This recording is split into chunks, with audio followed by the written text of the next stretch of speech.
Oh, okay. We got a mic. We got all kinds of things. We got a mic. We got a board. We've got three characters. We got a really gigantic scoreboard up top. I hope that's not too big, too much screen real estate being taken up by scores. got a lot. Got a lot of score action for this particular format. Um, I think we're good with items. Ah,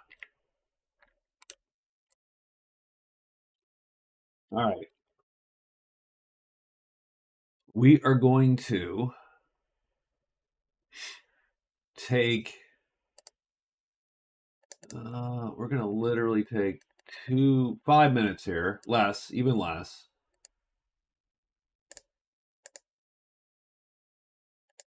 and we will start in 5 minutes. Oh man, I so want to get rid of the hours. That's a new. Well, that's a different one. We will do that in a minute. All right. So we're gonna get started here in a couple minutes. I'm gonna just heat maybe some tea water or something, and then we're gonna get started with our three character run up dragons down.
All right. Let's get started here. Timer off here. So, welcome to Dragon's Down. I've been looking forward to this one all day. We played on Tuesday. We played with the Natives expansion, and it was fun. We played some Necromancer and the Beastmaster, and it was pretty cool. And so there's a couple things that I sort of wanted to get with and try here. So the first is the Burgess, and we're going to do a human.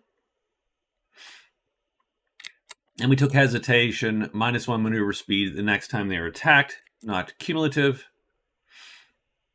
Chainmail and Battle Axe, Dwarf Black Knight, and the Elven Illusionist here with lots of spells. Ton of spells. Charm and Venom, Illusion, and Affliction. So those are the three characters you will see up in the upper right. The scoreboards here.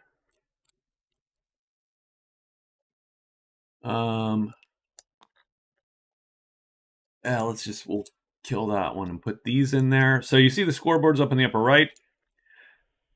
And the thing to note is that we're going to play a little bit differently than just plain straight. Nothing crazy, no bingo or anything like that is how I've played Dragon's Dawn in the past. What we are going to do, though, is we're going to have two scoreboards. You'll see the raw scores up top. And so we're just going to count. And we're going to count sights, treasures, fame, gold, as you can see it, spells, and missions and titles gained. So if you gain a mission, your score is going to be 1. If you find a sight, your score is going to be 1. We're not going to count legend points. We're not going to track legends. So we're going to track each of those categories. And then we're going to use the Magic Realm scoring that I use in the quest version, which is if you're in first place in a category, you get 2 points. Second place in a category, you get 1 point. And third place or fourth or whatever, we only have 3 characters, so you get 0 points. So the maximum score, as you can see across the bottom here, and where can I? As you see across the bottom here, you have 1, 2, 3, 4, 5, 6 categories. The maximum score will be 12 points. If you run out the board and win every category, you're going to get 12 points. Otherwise, as you overtake someone, you will take some of their points and vice versa, and so on and so forth. So we're going to see how that goes. And it should be interesting. Everybody knows I like tweaking victory conditions, so this is my tweak here, but we're still keeping, I think, with the main game. But what it does mean is, like, you can't,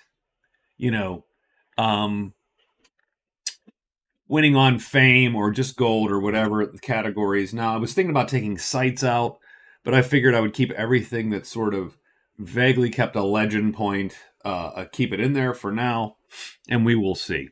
Just an experiment. I hope it doesn't detract from trying to play sort of the native game here. I made a full open map with all terrains. And then I gave people a pick of dwellings at which to start. The Burgess went first. They picked the village for a very specific reason, is because I'm going to try to hire a bunch of villagers and make a village swarm, effectively. The Black Knight just picked the Sanctuary, and the Illusionist picked the Keep with the Crone. And that is it. We've got a lot of folks to deal with. A lot of interesting stuff here to happen. It's a big flipping board.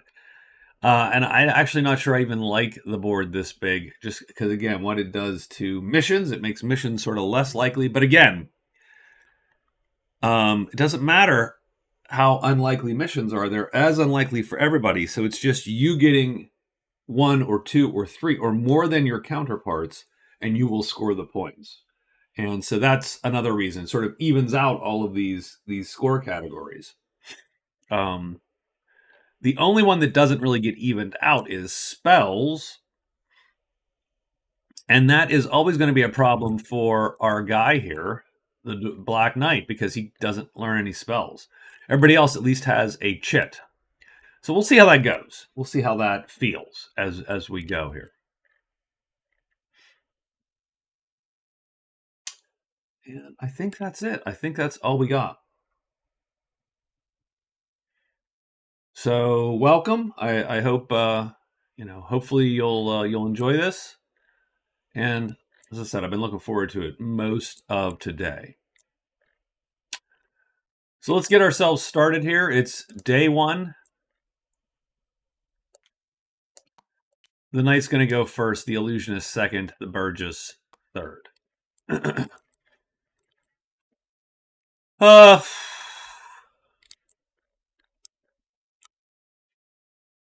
I do think the knight is going to... So we got what? The vendor and the astrologer.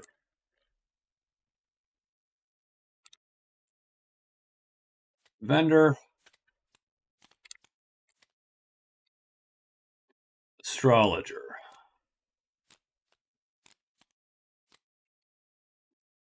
What do we got? 3 treasures, 4 items, 2 missions, right? I think we're just going to go with...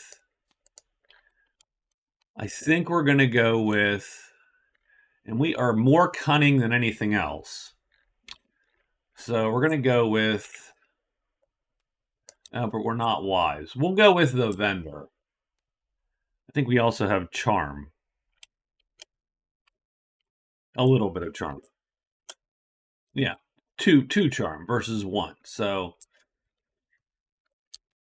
I'm going to flip them. I'm going to spread these. Kill leader of a native group that respects cunning. All right.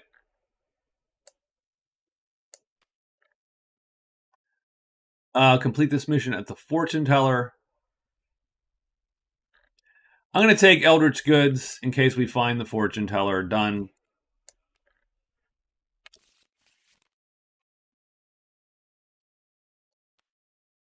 I don't know that I'll take Feud Stopper.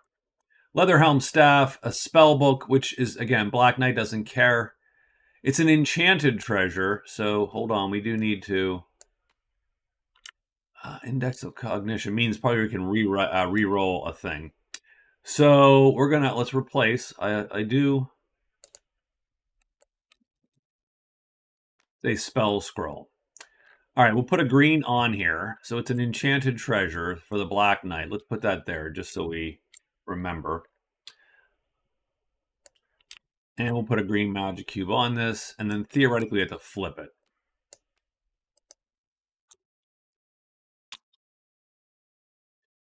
And there we go. That's that. And there's a giant green cube on here. So we got an enchanted treasure. We might as well put this in a discardy pile. Because it is done. Okay, so we're going to take that. I don't know that we really care about anything else here. I think this is all garbage for me. So we are not going to buy anything. We're going to group these. Give these back to the vendor.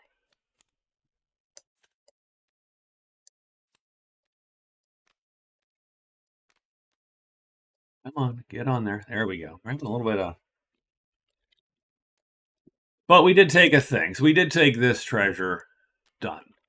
Next. That's 1 phase, by the way. Oh, I know what I need. I need pinks. Darn it.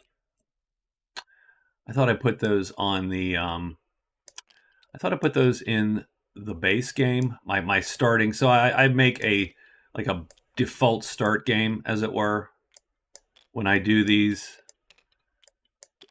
Try to put all my little tweaks into the mod, into the game.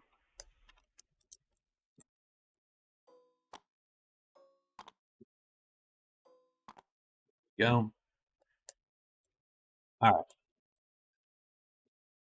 So we have 1 trade phase. Let's do the other trade phase. We'll do the astrologer just to see what the astrologer has.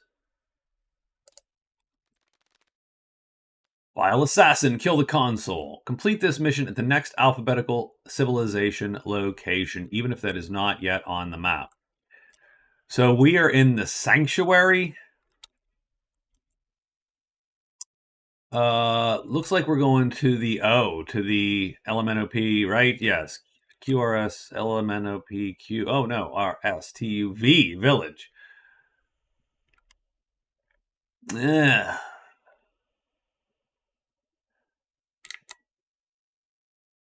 I mean, it's not non-direct. I mean, well, you're going down here. You do have to find a secret path, right? So you can go to the village. 3 dire wolves doesn't suck. Let's take 3 dire wolves instead. Although the question is there wolves near? Is there planes nearby? There are. So we're going to take that instead. So done. So we get these two. And I hate to say it, but we need these two.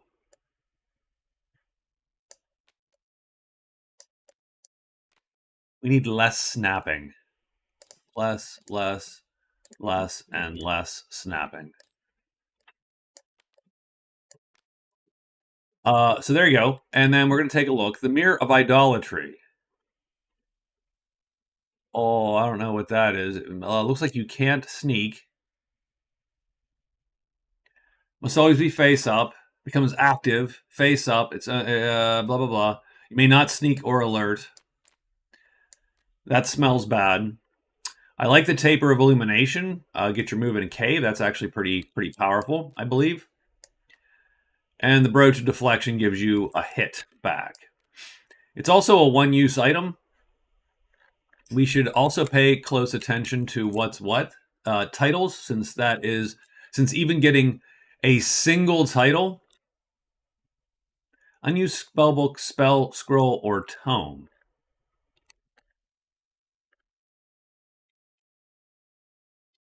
Black Knight has what? $12. All right, what I'm going to do is these are going away. Almost. We almost did it. Okay. And knowing what I know here, I'm going to try to buy this spell scroll. So heal for 2.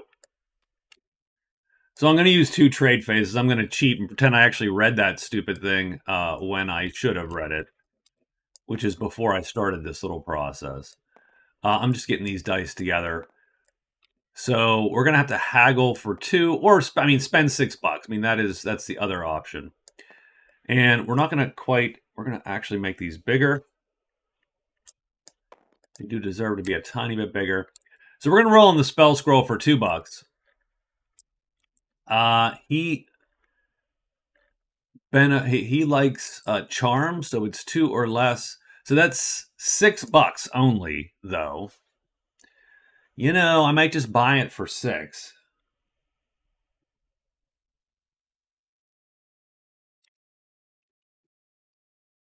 Yeah, I'm going to buy this one for 6. So we're going to knock $6 off of the knight. Done. He now owns an unused scroll.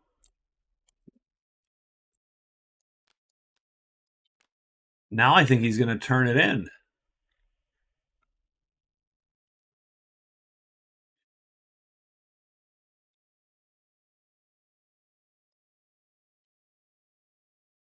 And that's 3 trade phases. He's spending all day in town. So we're going to discard that. And we're going to put the Black Knight's token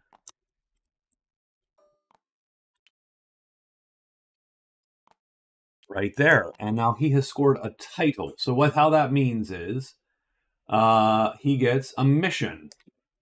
Just like that. So that should go to 1. And down here, because he's now winning missions, he gets 2 points. When someone ties him, he will get less points, 1.5. And when someone usurps him, he will go down to 1 point. And that was 3 phases.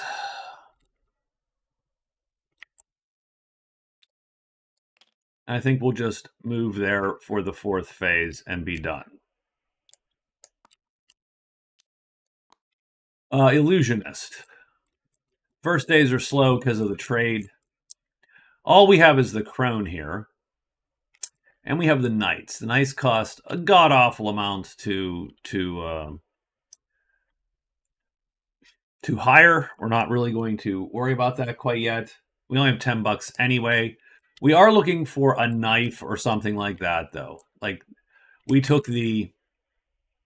So let's set the crone up. We will do a trade phase. The crone likes her brainy guys anyway.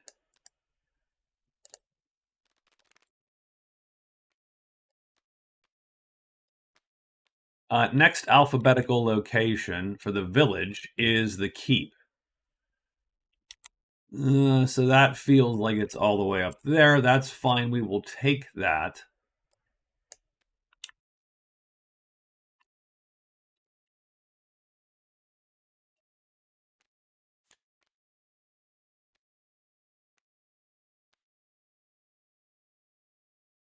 We got a cursed treasure, which sort of sucks. Because we are now cursed. And for the curse, we're going to copy this die, paste it. It's left or right. I don't go even odd. We do left or right. So left 5. Left 5 is forget. Spells require +1 cube of any color. I mean, that sucks. So we're going to have to save some cash here.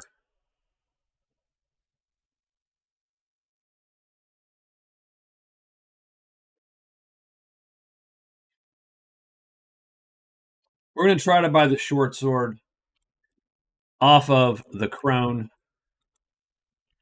We have 4. We're going to try to haggle her down twice. So it's $12. We don't have $12. It is $8.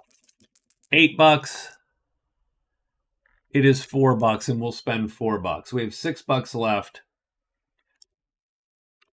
And then we're going to uncurse, obviously, at that point. So that's going to be another trade phase and $1.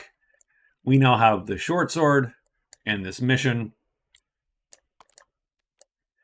Short sword's good because, I mean, we started with literally no weapons. So probably for the best that we got at least something in our pack.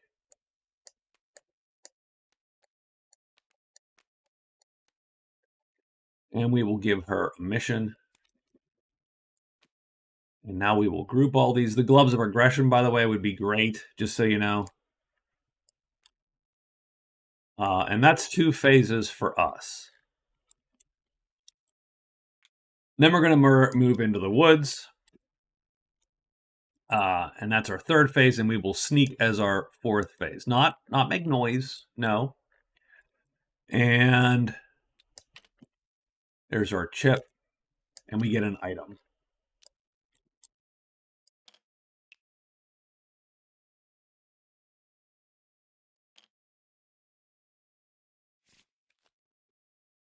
Short sword. No, it's a dagger. Oh my god. Well, I mean,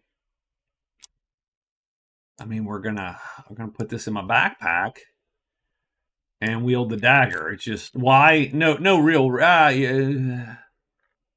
no real reason. We can throw it. It's a little bit more versatile, and we only have 1 red chip anyway. We're good. Done. Okay, illusionist is done. The Burgess will go. We want to hire some villagers. That is our main directive. So a lot of the reason that this particular game came about was I was sort of looking at the rules and looking at the Necromancer, which I played on Tuesday. And I thought,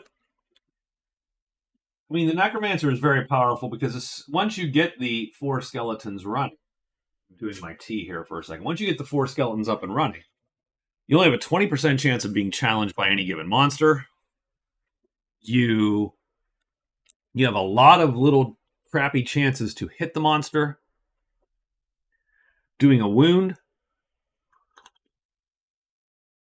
And, a strength of, if you don't one hit the creature, a single wound, a strength of 1 and a strength of 4 are the same if you do not kill the creature outright. Similarly, if the creature can one-shot your characters, then a knight, any character, doesn't matter how armored or beefy they are, if a dude can do 4 damage, then any old villager is as stout as Dwarf 3. Now, mind you, obviously there are things that can't kill the knight, the dwarf that can kill the villagers, obviously. So I thought, I'll bet you that proportionally, a villager is the best hire for the money.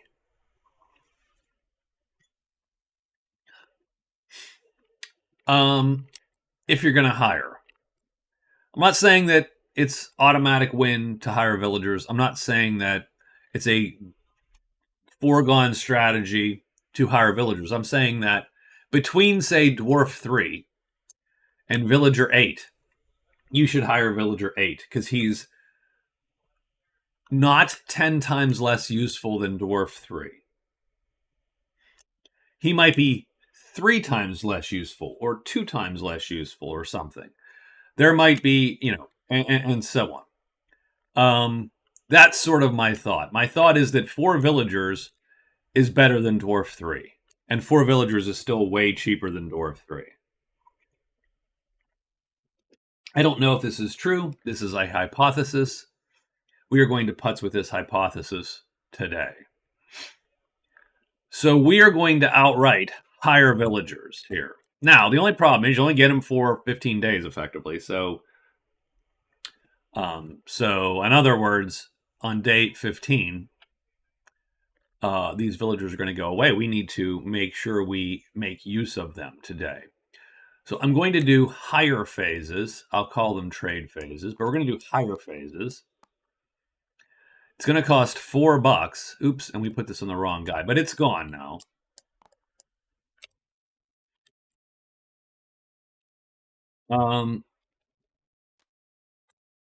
It costs $4 to hire each of them, assuming that you don't want to haggle. And only $3, so it's $3 for this guy. So that's pretty good. And the villagers love charm. They're dying to be charmed.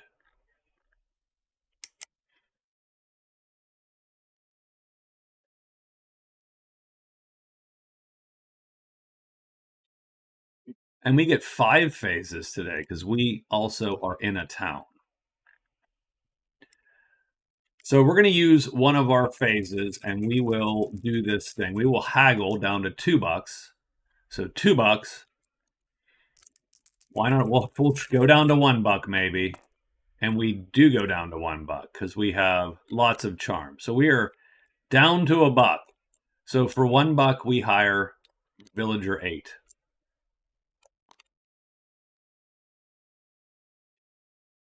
So that's $1.23. We'll get a second villager.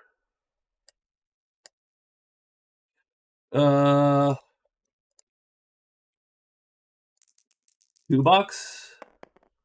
Yeah. Let's bring it down to $2. We won't go nuts here. Done. 21. So you're going to get another villager. So you get Villager 7.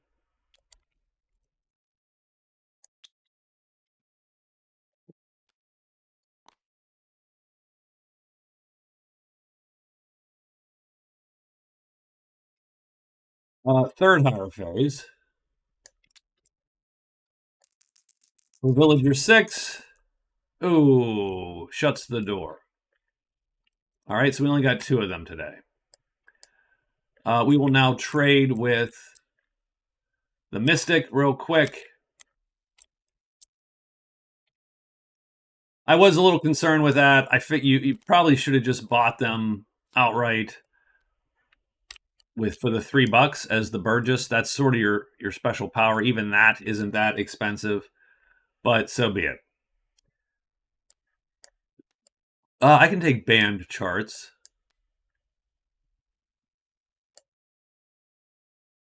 I might take Evil Minion.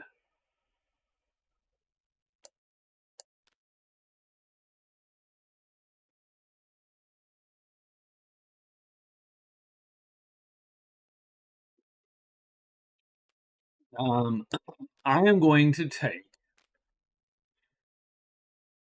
band charts.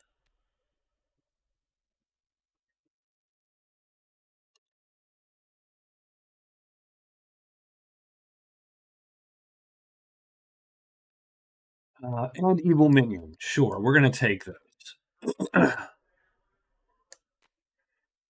Those were our 2 missions we took.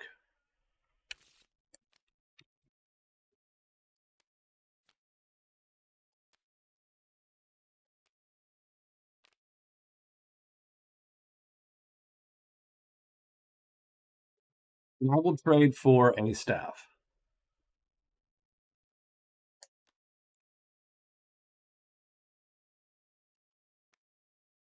Let's go short sword, actually. So let's try short sword. Price is 12. This is the least, so 3. So 3, so 2, $8. No, closes the door. Okay, well, that kind of trade day.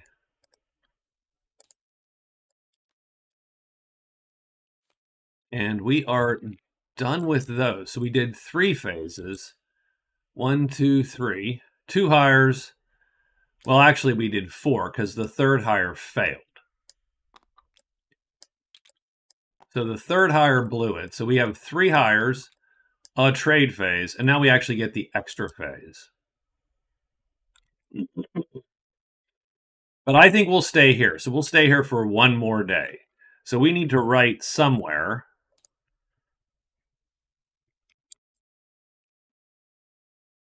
that Villager 8 and Villager 7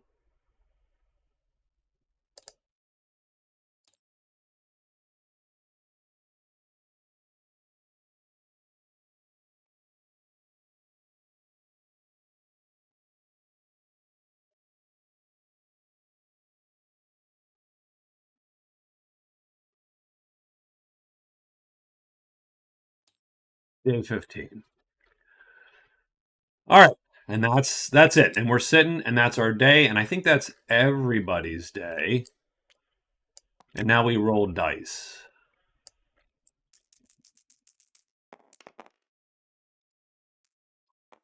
We got caves, we got scratches.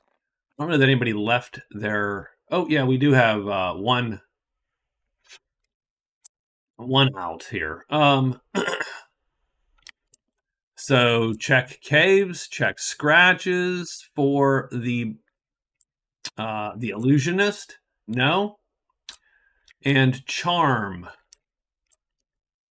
Who can show up at the village with charm? The soldiers, it looks like.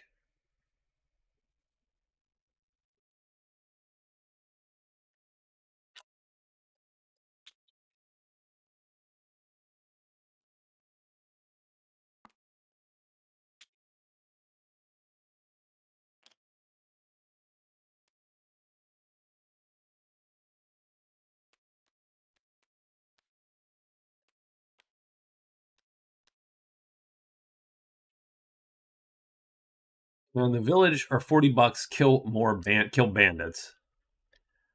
And the knights are kill monsters that have 30 fame or not. And these guys are any epic blah blah blah, weapon, treasure, or whatever. So, okay, done.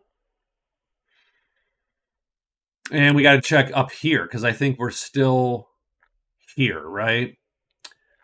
Sanctuary charm.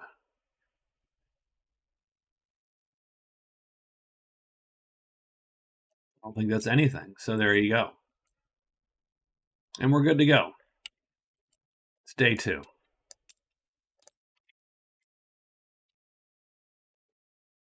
Yeah, the Burgess does have to make haste. You got to get out tomorrow. Like, you can't be waiting all day, every day. So, okay. The knight completed one mission. That was their thing today.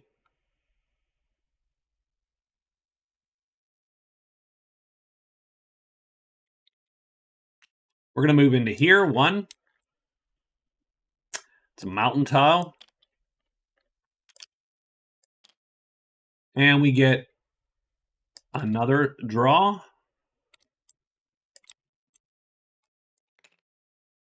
And that's a site.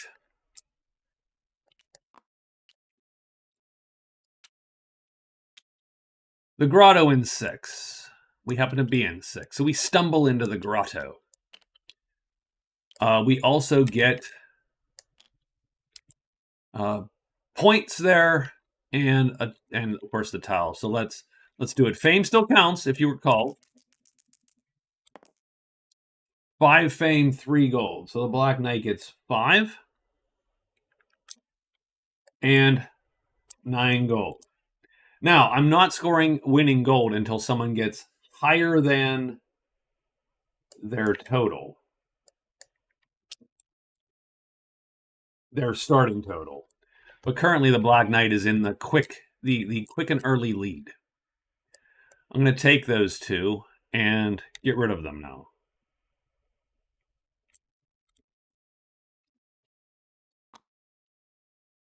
Because that is cleared out. We have the grotto. That was a single phase action.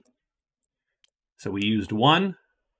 The dwarves, remember, don't lose anything in caves.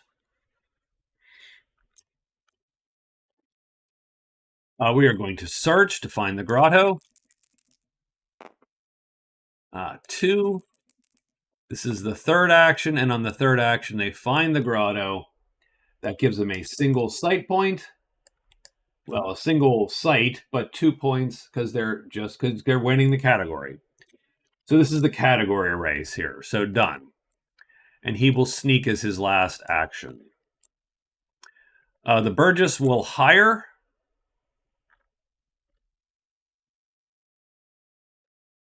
Now, where the hell is the astrologer? I thought we knew where the astrologer was.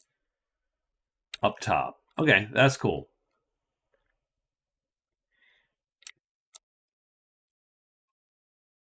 I'm going to hire 2 more guys for $6 total. So that's going to bring me to $15. Okay. So I'm going to hire 2 villagers. Oh, technically he has to. I suppose we all have to roll to not piss off our folks here. And he does not. And no one else was in with the guys. So he did not. So we're going to hire for $6. We're hiring the next 2 villagers. So now we've got 4 villagers in our payroll. That is going to. So V6 and 5 are day 16.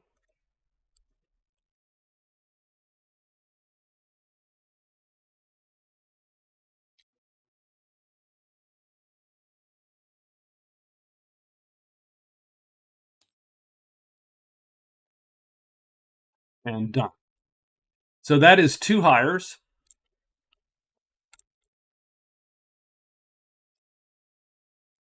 I think I do still want to. So 2 higher phases. So we'll move 2 discs over here, 2 chits over here. I do want to trade with the Mystic still. And I'm going to trade for that sword still, which is $12. But I'll roll for it. And they kick us out. Son of a bitch. Okay, well, no swords for me. That's a problem.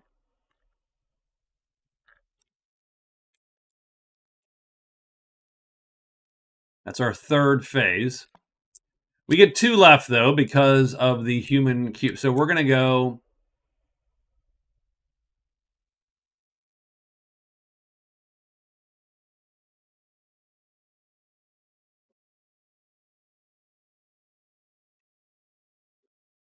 Not a great look, is it?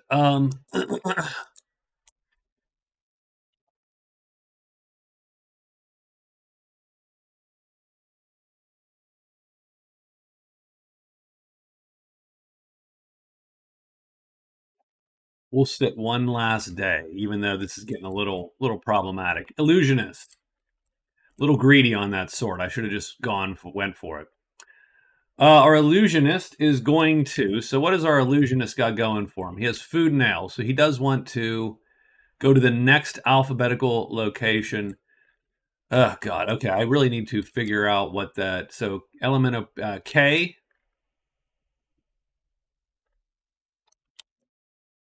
Yeah, we started at the keep.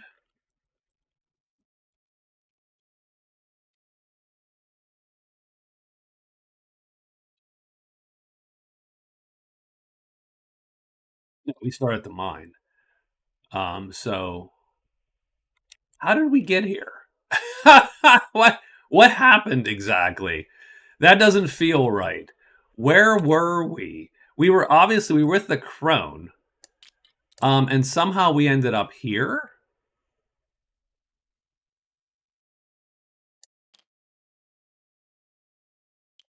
Wow, I don't know what I was thinking there. That doesn't look right at all.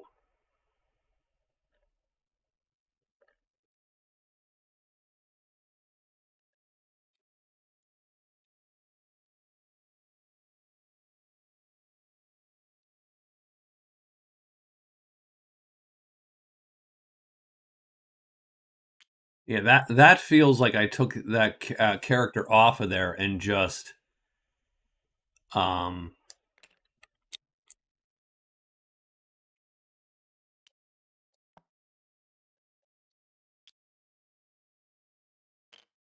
so what did we do? We presumably bought a short sword and did a thing and then walked out and snuck. So we probably shouldn't have gotten anything. So I'm going to take this chit back. I'm going to put it back in there. I'm going to take this dagger back and we're going to put it back in the item pile. We're going to have been here. And so today we will go 1 and go down to the secret dens. Sorry about that.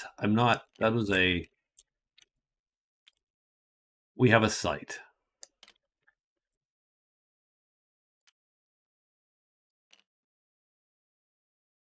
And it's the crypt in 5. Or I should just delete those, probably easier. So that's 1 phase. We're going to go 2, 3, and sneak. So we will be sneaking. And that looks like the day.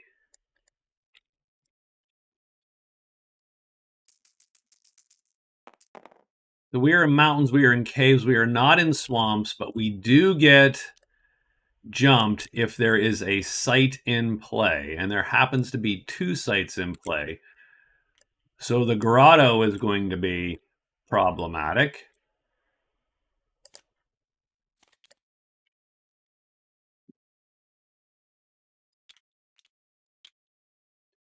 And the crypt is going to be problematic.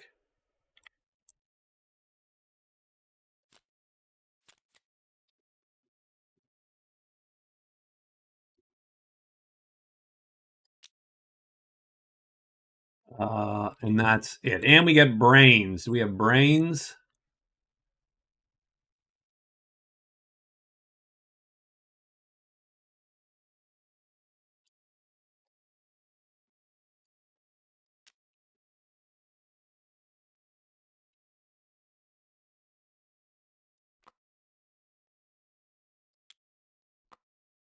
I think we do get.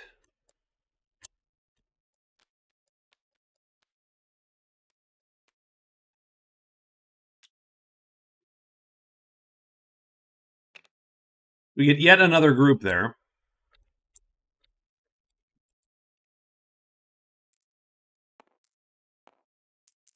Oh, let's see. And we're not pissing anyone off just yet. But we do have one fight potentially here. Let's take a quick look for the Black Knight. What this looks like. This actually looks... they are sneaking. And they're snuck. Can't kill it outright. It can bust your chainmail, but you can't kill him outright. Pretty fast, too, the Hydra. I'm going to leave this one alone for now.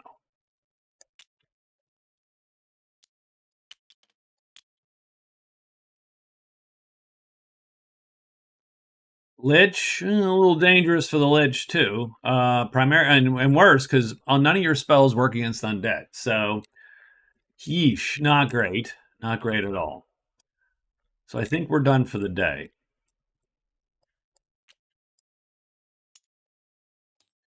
Day 3. Black Knight is first. Well, I mean, the Black Knight really needs to get out of dodge here, I suppose, at this point, because it's not working out for him. So he's going to go 1 to the plains.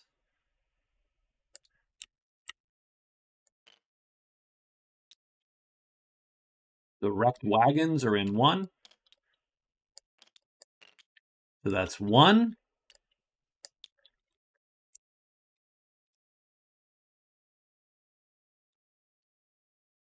And I didn't flip any of these. Can we?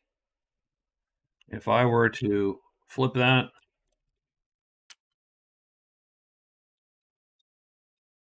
To the painful side.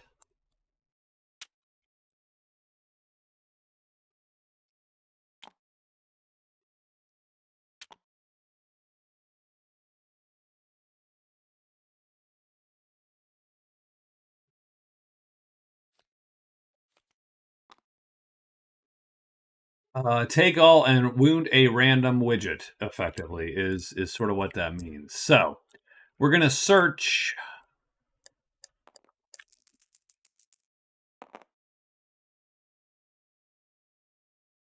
so that is... So move, search, and...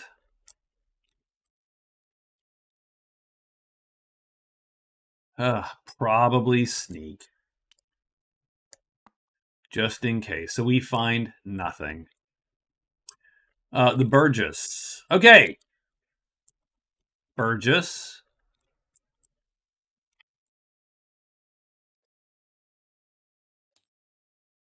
I'm just going to buy the staff for 9 and then be done with it. So there's a trade phase. Staff for 9. We have $6 left.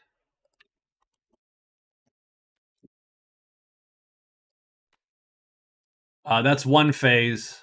So one move. We're going to go... What do we have to do? We have to go to the astrologer. So let's look at the quick path to the astrologer is this way.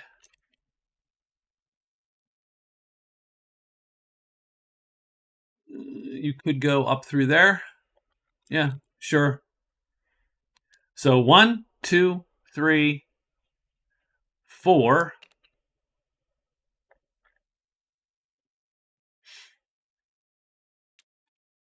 Ah, jeez.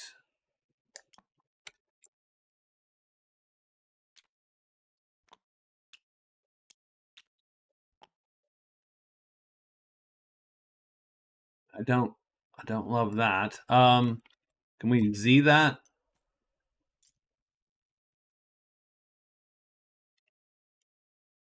No? There we go. Let's lock shit again, so we're not dragging those around. Okay. And then let's get a chip for the... And she gets an item.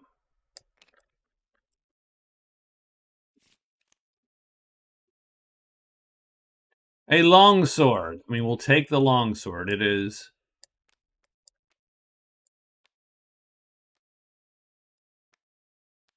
slightly better.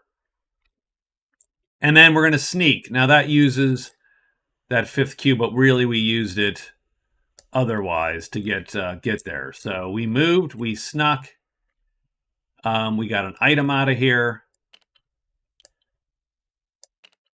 She has done it on the move. Black Knight moved. Now it's all that's left is our illusionist, who is going to probably studiously avoid. So complete at the next alphabetical location. We started at the keep. So we're probably going to the mine, right? HIJKLM. Done. So we're going to go down to the mine. 1. So that's 1 move.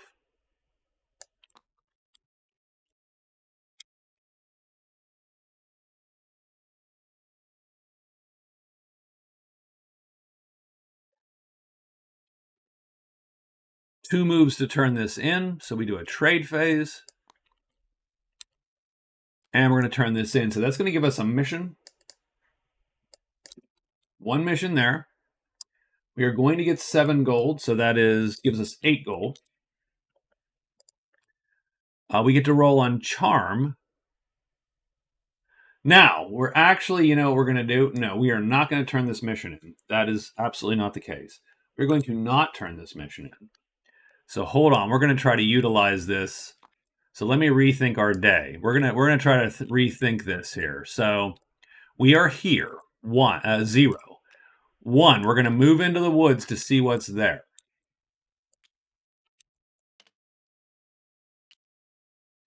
We're going to get an item out of the woods. So that's cool. Oh, a buckler. You know what? That is perfectly fine. So we've got a buckler. So we've got nice little armor there. So that's 1, 2, 3. Now we're going to check on the artificer. And the knight, we're going to cast charm. That's going to give us +2 widgets. Hey, what's up? How are you, Luke? What's going on, man? Good to see you. We're playing Dragons Down tonight. At the keep, all natives must be dead, and kill any native and place their counter in your backpack. Tome of Nature. I don't hate that. Although I doubt we can afford it with our... we didn't know with our $1. We actually don't have $8. That's because... And we'll get to that in a minute. We get a curse, of course.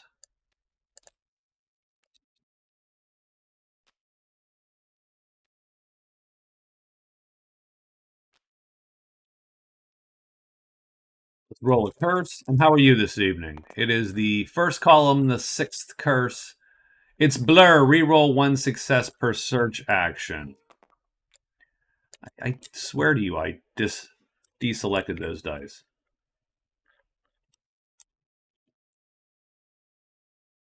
So 1, 2, 3, and we did a trade to see what's what. Fine. Okay, that's fine. But we're not going to do anything with that trade. We cannot yet. Tonight, though, we are going to cast, and we have to pay attention to this. So this night, we are going to cast Charm. Now, the illusionist, when casting anything that's targeted at all, either self or other, so that includes this spell, Charm, because that's what that symbol means, right? Self or other. He doesn't wound. So he just casts, as long as he has the cubes, which he will, because none of these will wound. So he has Charm today. I'm going to put that somewhere right there so that I remember he is charming all day tomorrow. When we have Charm, we're going to add 2 to our attributes, and that's going to include our Charm attribute there. And that's going to give us 4 dice instead of 2 dice when we roll on the extra awards table. So that's why we delayed turning the mission in by an evening. I think otherwise we are done. We got to roll. Let's check the woods. So we got the Black Knight. Is he in the woods? The Black Knight is not in the woods. She is in the mountains, and he is in the mine. So fine. We do have treasure trove. Treasure trove. The wrecked wagons is going to draw. I think we're going to get all the bandits, right? Yeah.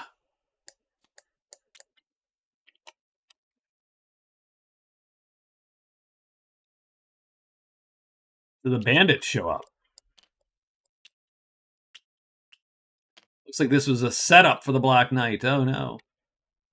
I think we just accidentally picked up that chip too. Yeah, okay. So okay.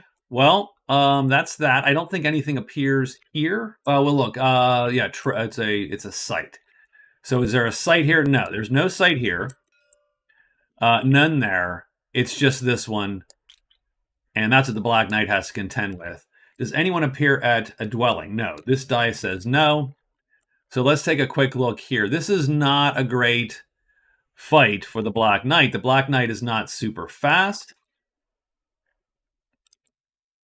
I mean, he can certainly kill, say, the leader in one fell swoop and the executioner in one fell swoop. And these assassins and cutthroats will sort of whittle him down. First thing, though, is does he have to deal with this? Because he was sneaking, and so indeed the monsters do not alert to him. So he is quiet for the moment.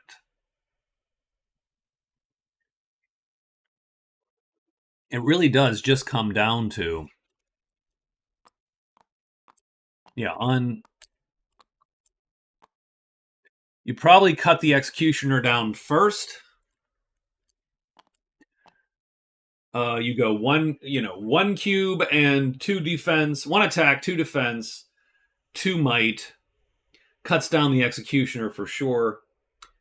And you're going to take, though, 3 possible attacks, none of which hit you automatically. The next, you probably try to kill the leader.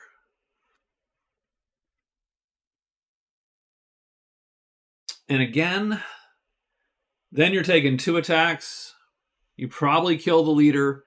Round 2, then you're taking 2 attacks.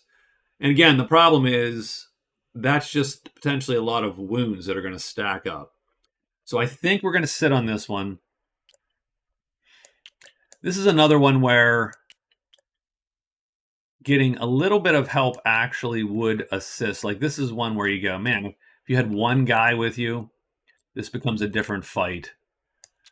We can hire, but we're not hired anyone yet. So I think that's the day. I think everybody else is just sitting tight on their stuff here, and it is day 4. The illusionist is first. So the illusionist has cast charm last night, so he is charming. First thing the illusionist is going to do then is do a trade phase to turn in food and ale. So there you go. So now the elf illusionist gets 1 mission in his scoreboard there. He's going to get 7 gold. Give him a total of 8 gold. He gets to roll 4 of these dice because he has 2 of these charm symbols plus the 2 that he gets for his spell. Then we'll take the spell away momentarily, but well, we can keep it there for now. So we're going to roll 4 of these dice, hoping for lots of gold maybe. 7 gold and 2 fame, so that's 2 dice.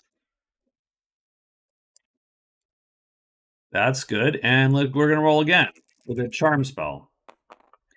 5 more fame, 3 more gold. So we end up with 7 fame and 18 gold.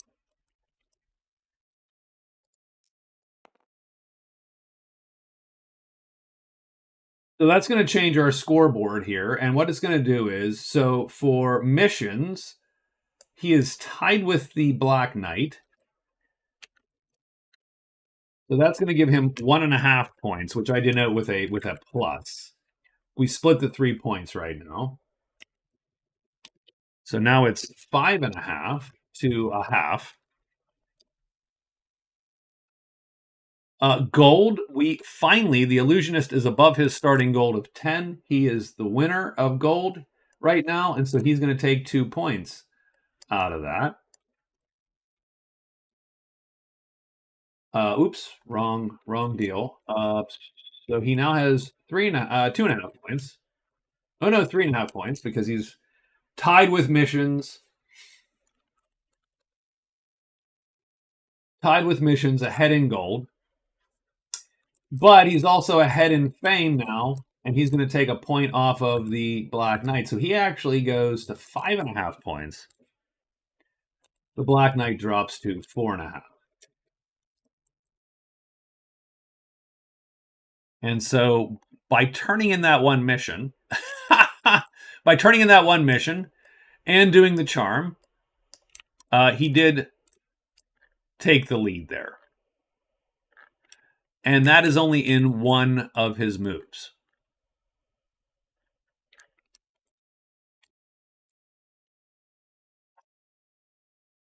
I do think,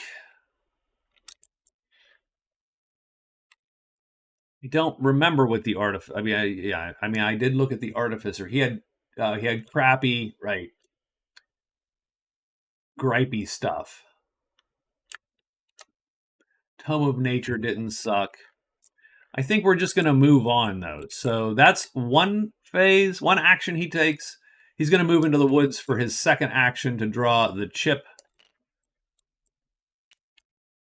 And it is a sight. Sorry for the jumping in and out there. I got to... What is this sight? The Chamber in 1. So this is his second... I thought we took that off, but maybe I didn't take it off. But yeah, it was a sight, and so we've got that done. So that is 1, 2. His third action will be a search. Oh, but he's blurred. That sucks. I got to remember to go back. Yeah, he found nothing, and he's going to sneak. Oh, good. He wasted a couple phases. He needs to get rid of this curse, unfortunately. And he is done for the day. The Black Knight is going to... Oh, I don't love it.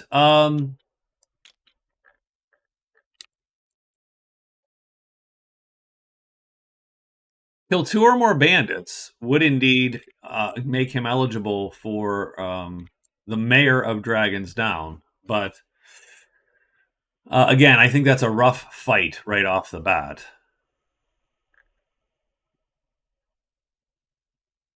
Why don't we go 1, 2, 3, and then sneak? So he will be sneaking. He will be in the putrid waters, so a swamp. He draws the swamp tile. It is a treasure. Nothing wrong with free treasure. It's a spell book. Womp womp. I'll fill it. I don't super love. I mean, because he didn't care about spell books. It's worth $8 though, so we're gonna keep that in mind. Tuck it in our backpack, and we are done. And that leaves us to the Burgess. Now the Burgess is... Oh, there's the sight chit. Yeah.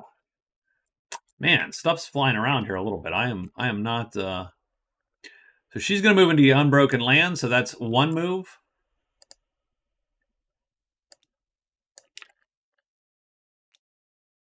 It's the inn. So we draw another chit when we get those. The sight, so we got the sight going. That's good. The Burgess could use a sight. The Trove in 2, which happens to be where we're at. So she moves 1. She gets a bunch of the site there.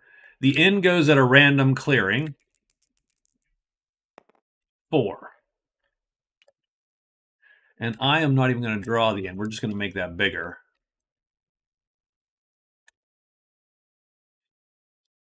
But she still gets some action. So we're going to go 1. She's going to search 2. Her second action is going to be a search. Now, she does not get a free action this round because she is not in a dwelling. So move is 1, search is 2, search 3. Nope. Oh, gosh. I don't love it. I would love to find that damn thing. But we're going to sneak because I don't want to get everybody killed necessarily right away. So done. So we are sneaking, and that is the day. Everybody has moved. Swamps are going to draw. Looks like giant serpents are going to be on the Black Knight. 2 of them, indeed.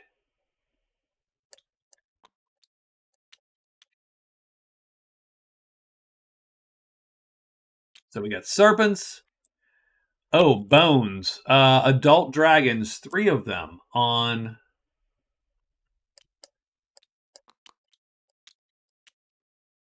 the Black Knight. The Black Knight is every time I play, I get one guy that's chased down by monsters like all day. Like, you know what I mean? Like, just one guy. Everybody else, you know, I'm going to make a snap point here.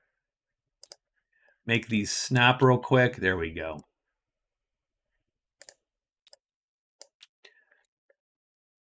So he gets jumped. No jumping there and no jumping here. Everybody else is fine. He's got 5 monsters on him. And I think I'm like, I don't know, maybe not. Maybe this is a bad idea. Too many. It's just too many for him. So we're going to check to see if he remains hidden. He is snuck, so he gets any blank die is enough to keep him away, and he does. Oh, that is a rough haul. It's day 5.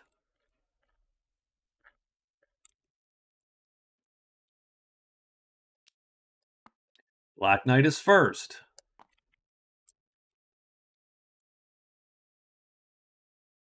I mean, I'm going to go 1 into the mountains there. And it's a site. That's cool. I mean, we've uncovered sites. We just can't get to them without being chased down by creatures. So that's 1 move. I think we'll go 2, 3, and then we will sneak again. So we are sneaking. I'll take this off everybody else's just so we know we should clear those every day. But the Burgess is going to search for the trove. 1. Nope. 2. 3. Found. All right. Whew. Okay. I'm going to copy this. I do copy and paste these down here so that we know she can actually loot the trove if she so desires. She also has found 1 site. So what that means, again, since she has found a site, she's going to get a half a point, 1.5 points. They're going to split the 3 points. Every category has 3 points in it. First place is 2 points. Second place is 1 point, and so on. Effectively, she gets 1.5 points, and the dwarf is docked a half a point now because he's now tied. So she gets on the board finally. She has found the trove. I think she does get to sneak at the end of that. Done. And the illusionist has got to go. Yeah, he's going to go back to the mine. That's 1. Unfortunately, 2 is going to spend $5. Down to 13. That was my fault. Then we're going to go 3, and we are going to have to sneak just in case. Done. And charm will wear off at that point.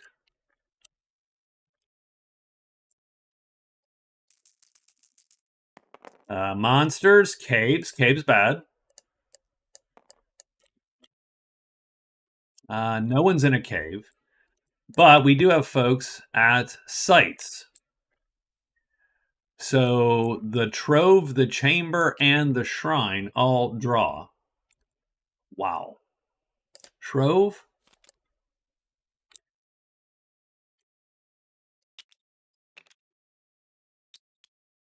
Great Worm's not a good fight for the army. That's the unfortunate part of that. The chamber.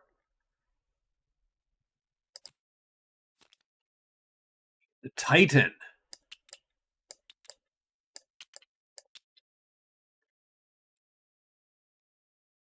And the shrine. Smells like demon to me. That seems demony. Nope, demon's the altar. The shrine is the wraith. Ugh. There's nothing good about any of these, by the way.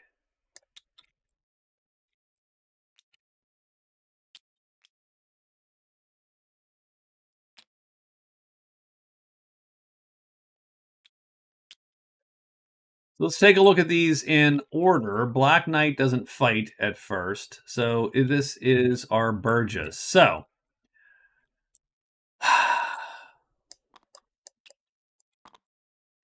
are we hidden? Are we not hidden? This is the first key. We are sneaking, and so thus we are hidden.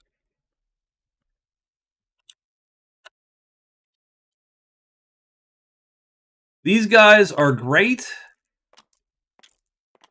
against anything slow. They are miserable against a fireball, which is sort of what you're looking at here. Sure, that's okay. We might go for it anyway. But yeah, the fireball is going to clear the board of everything potentially. So we should be careful.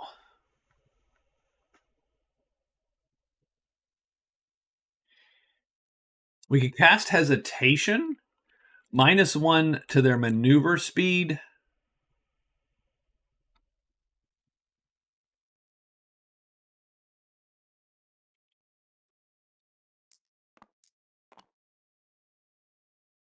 Would be great on that side. It would almost guarantee that we're going to get a couple of hits in.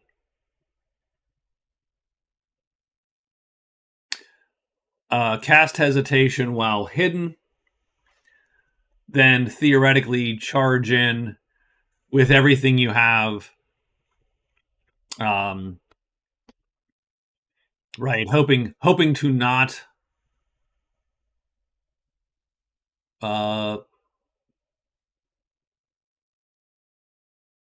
hoping to not flip over. Flipping over is sort of the death knell for this little plan. Because if he flips over, he casts Fireball. And that's going to hit multiple people.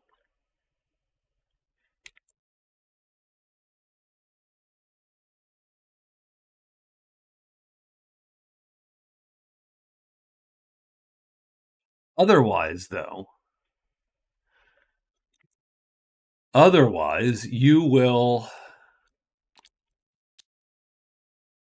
You might be hitting him like multiple... Like, if you can kill him in a round, then that's a winner. Yeah, this is definitely the worst case scenario for our guys. So, okay, we're gonna do it anyway for giggles. If they die, they die, and we will then figure that out. So we're gonna cast hesitation, which is gonna be a -1 to their maneuver. So I'm gonna pull this dude down here. I'm gonna pull these guys here. Hesitation is first. So he's going to be -1 maneuver, which I will denote by copying and pasting that and putting that on his sheet.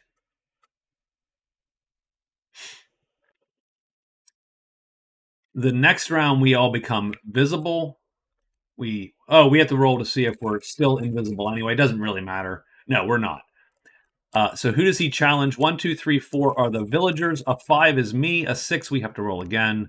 5. Oh, he actually shoots at me. Holy crap! That sucks. Actually, worse than anything else. But so we're gonna go with 2 defense. Then this is round 2, by the way. 2 defense, 1 attack, and 2 on our sword. These guys are all going to play like this.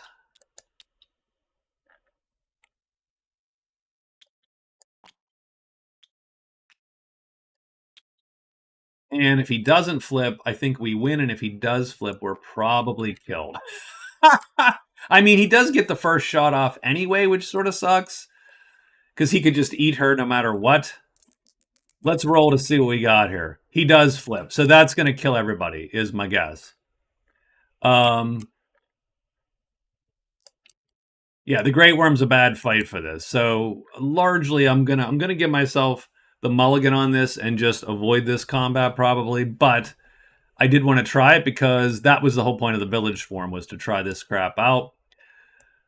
Let's see which 4 people he attacks. He's going to attack me, so I've got one of his because he challenged me.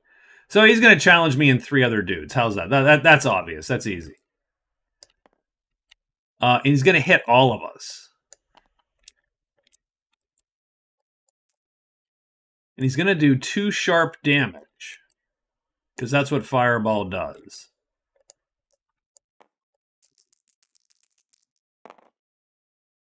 And we're going to take -1. So that's still 2 damage, and that's still going to eat us alive. So she dies round 1 to a flipped whatchamacallit. Done.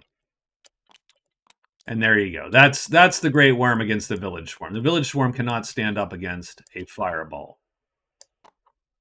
Now, the funny part is, if he would not have flipped, he would have still got a shot to hit her. And could have still killed her. Yeah. As soon as that happened, she was dead. Like, I was like, yeah. And in fact, the Great Worm's not... That's not a fight for this crew.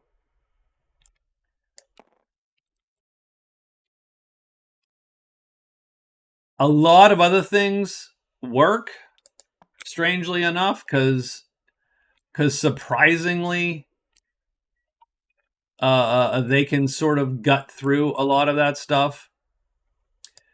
So she's hidden. We're going to keep her hidden, and we're done with that.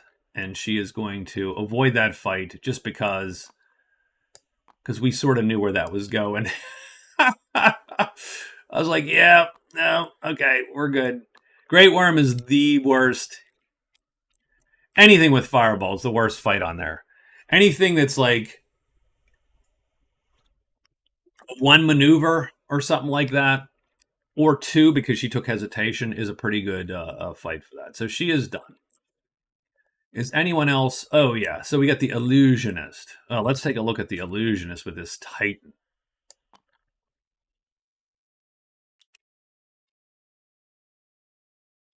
So he casts Teleport. I'm not sure how I feel about that. Like, is that a problem? Is that...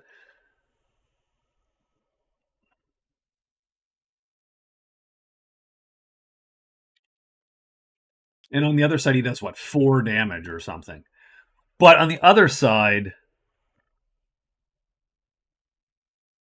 I would just hit him. Now, I can't outright kill him. And I do have a buckler, so I have a little bit of leeway here. So here's what I'm going to try to do.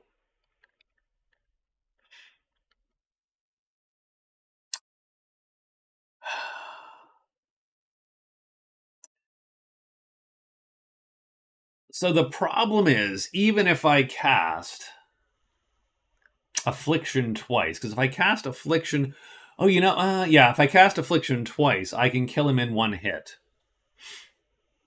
And that's sort of what you would try to do.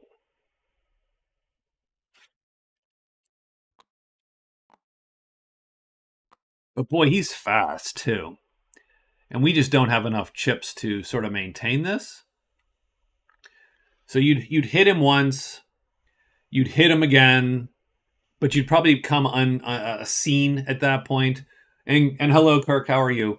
Um, so that's such a ratty. The funny thing is, what you would probably do is you'd probably try affliction.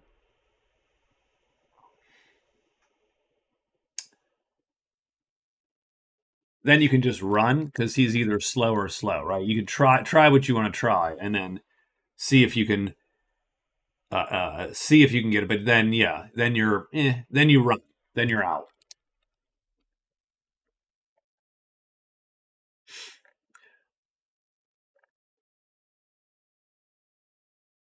So I'm going to say you might as well do it because you can run. You would theoretically need to cast Affliction Hidden 4 times. The chance of that is almost nil. Plus, we have to hit him because we're just not that fast. Does he flip? No, he does not flip. Do we hit? We're equal. We do not hit. Do we remain hidden and invisible? We do. There you go. Sure. He does flip. We do hit him at that point because you do get a because he's a ×0 now. Do you remain hidden? Yes. Perfect. Does he flip? No. You're going to hit. So we get another affliction out the door. Do you remain hidden? No. Okay, so finally you are exposed. So there you are.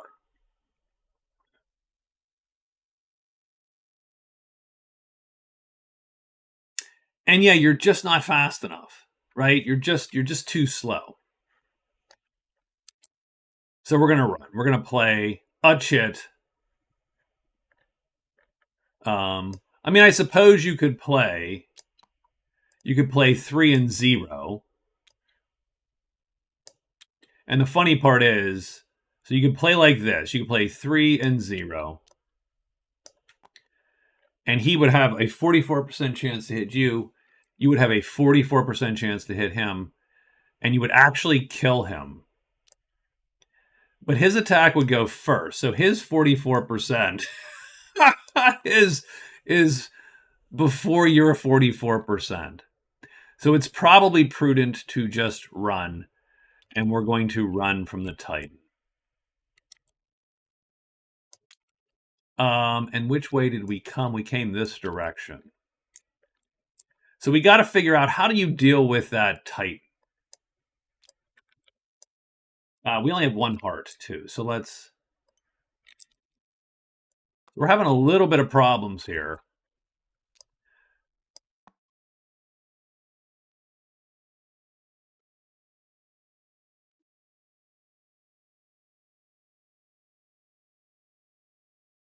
Because yeah, this guy costs 40, so we're there. I mean, you would have to get him, and it's wisdom, and we're not the wisest.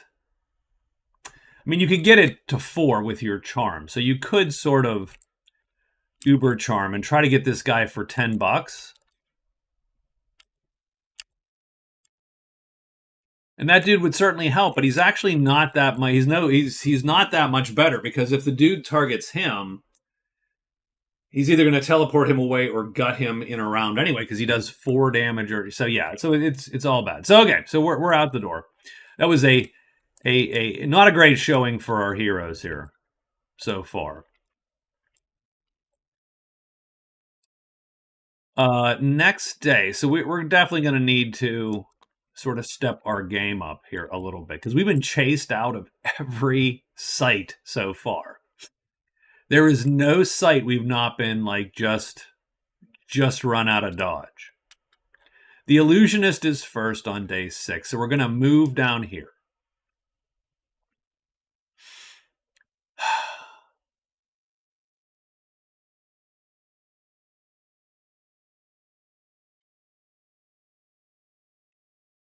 I think maybe I hate to say it, the play might be. The play just might be. Um, because we're not gonna burn any chits or anything. Like there's no burning. Like the fun part about the illusionist is with this targeted focus power, all of these boxes are nothing to him. So he can cast any spell at any time that he has and not worry about it. And that's sort of cool. Um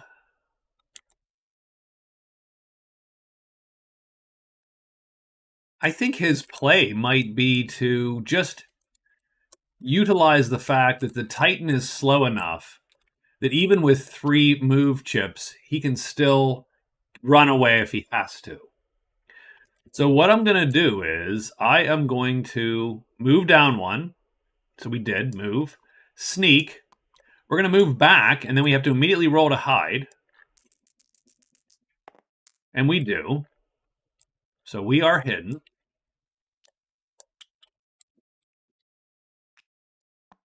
And we get 1 search.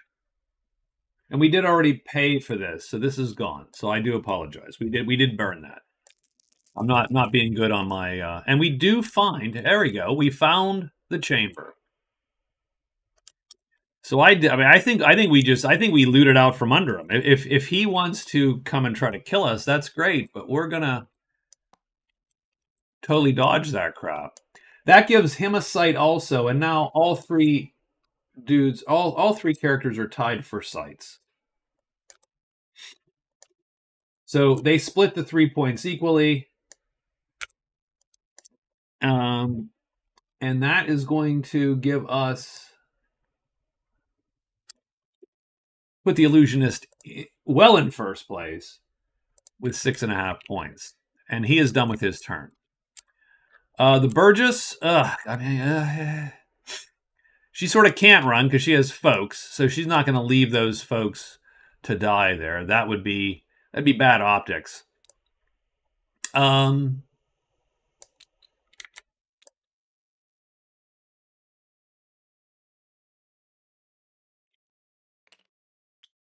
I do.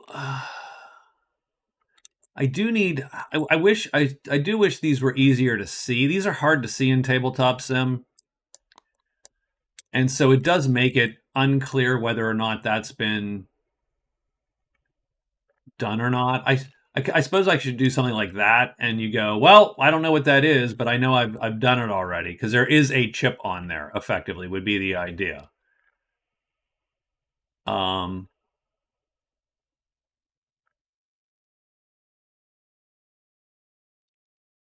We would just put that somewhere where we go, yep, there's a chip on there, so no matter what, you know not to draw another one because some of them I just can't visually parse.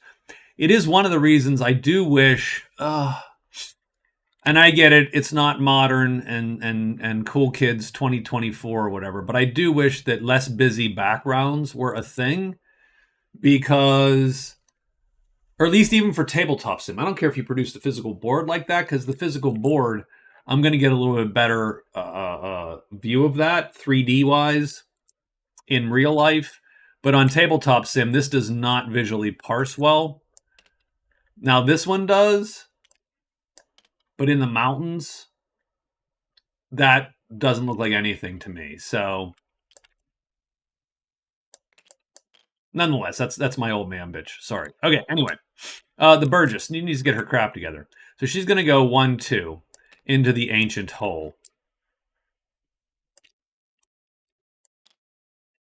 And we do find the dwarven runes. Now that's nice for her. She gets that sight. Going to change the scoreboard again.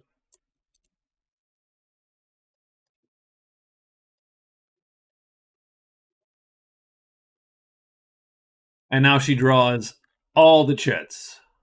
1, 2, 3, 4, and 5.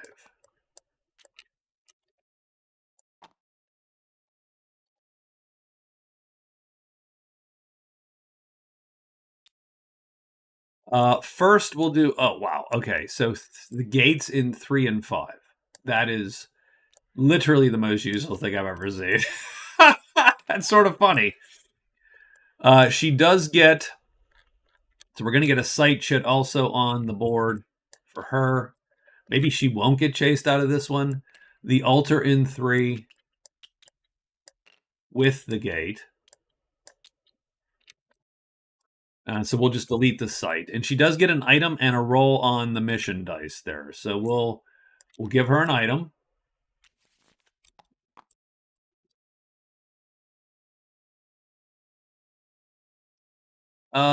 Short sword. It's I actually will take the short sword because it's one less thing that she has to play. There's no reason she needs to, like she's never going to get to 3, so you might as well not have to do 2. So she'll take the item, and she does get the roll here. 3 gold, 5 fame.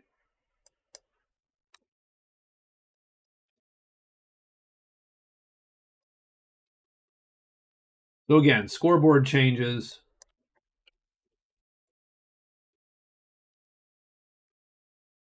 And she is now finds herself in a tie with the dwarf, Black Knight.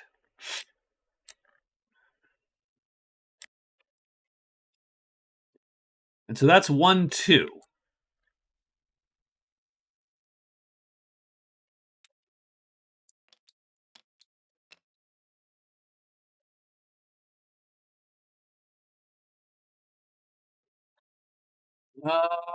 Oof.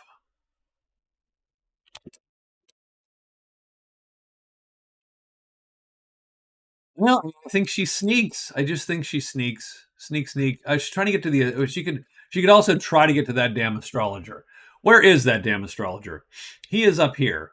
That's quite the haul. What we'll do is we'll.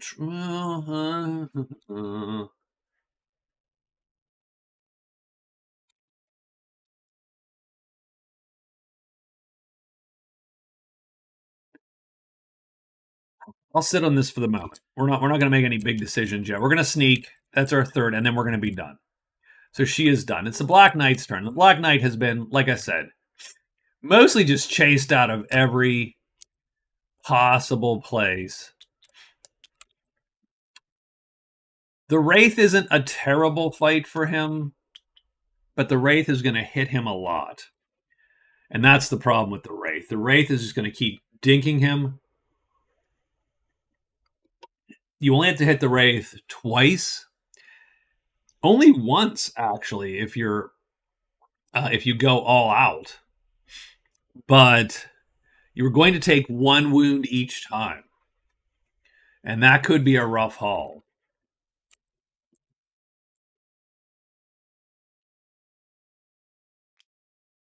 I assume that's a mountain. That is a mountain. The other thing I sort of, sucks is it's some, you got to look at see what's under to see what the movement mechanics are then at that point. So, for instance, you could play 2 moves and go all out and play 3 and go for the crappy attack. Hope he stays on this side, because if he doesn't stay on this side, you're screwed. Now, if he does flip to the other, well, again, yeah. So being alerted would be good, because playing 6 chips gives you the option to go all out and attack with 3 attack and no defense, 3 attack, no defense, and 3 in your battle axe, which would kill him in 1 shot. And when he flipped, if he flipped, I would do that if you're alerted. So I'm going to go 1-2. And we will sneak and we will alert. Done. By the way, that's always good. Remember that, and that's the place where, say, you get a couple more options here than Magic Realm is. If you have 2 phases, you should alert. Right? If you only move 2 and then you sneak for a third, you should alert on the 4th. Whereas in Magic Realm, that's sort of pointless typically in most cases.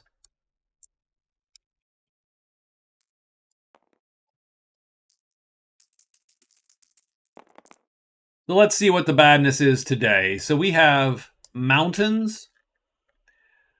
So the Black Knight's going to get drawn on. Not the Illusionist, not the Burgess. We're going to get juvie dragons. So these dragons in juvenile detention are going to jump us.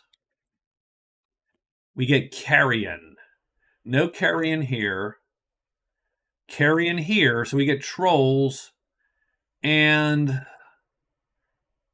no. So we do get trolls. And we get 3 flippin' trolls. Well, that sort of sucks. 1, 2, 3.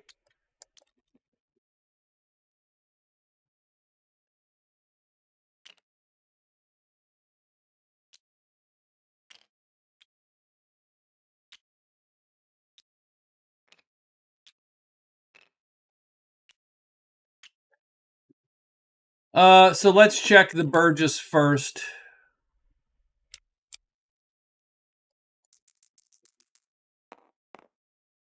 Oh, they are exposed. So she is. They are all in. Okay, well, she didn't avoid that one, huh? Looks like we're doing this fight. That's problematic. This is yeah. She's done. we are done. So yes, the village swarm still luck dependent. Now I don't know that this would have helped, even if she. I mean, I don't know who she could have hired to that would have helped her on this, but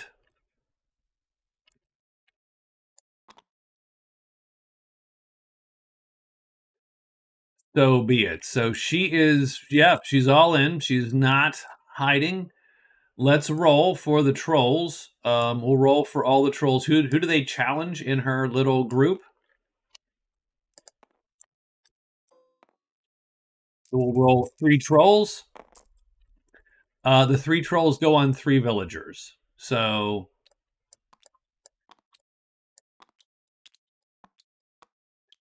we're going to play like this, and this, and this.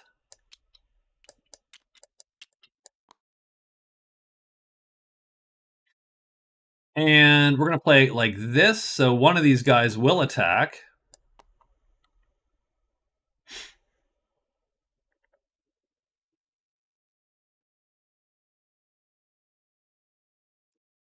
We are going to play 1 there.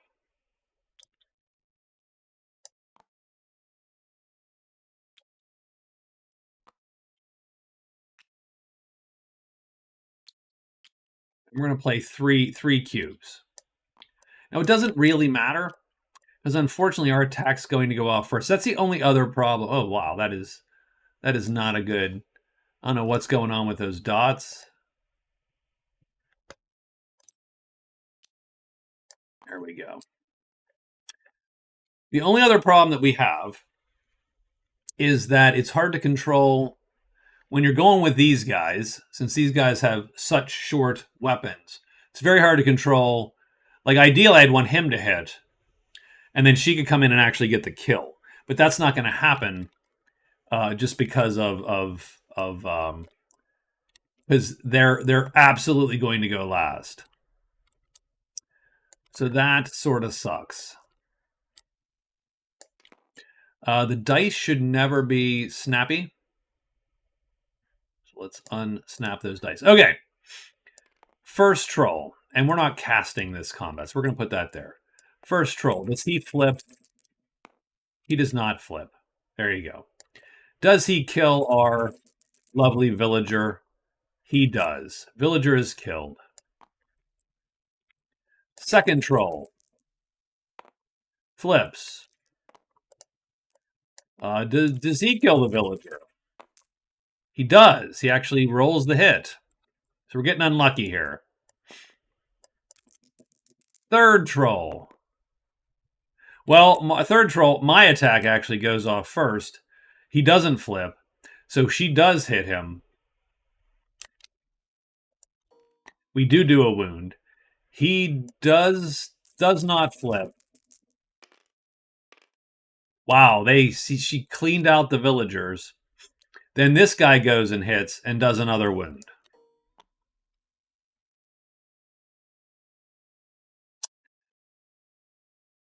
Oof, okay.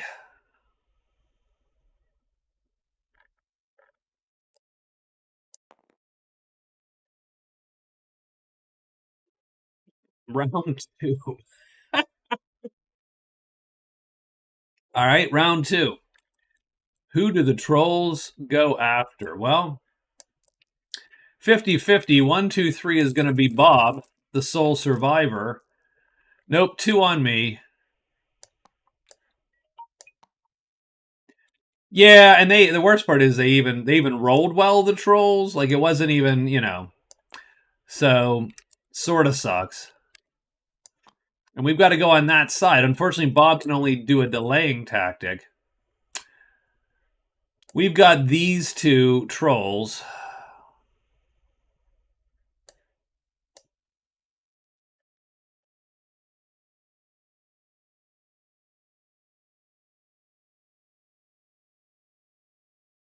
And we now have to play at least two. We have to play all of our chips there and just hope for the best at this point because we can't. I mean, we might as well play all 5 chips that we can.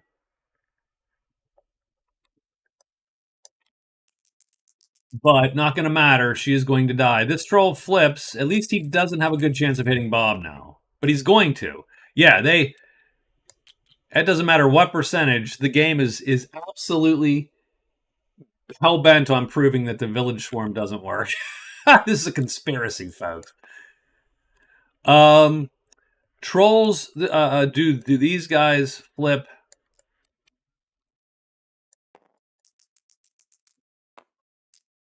This one does. This one doesn't. That's good for me actually, because it means he has a little bit less chance to hit me. So my attack is first. Hold on, and I miss. Troll 1 misses. Troll 2 hits, and she is dead.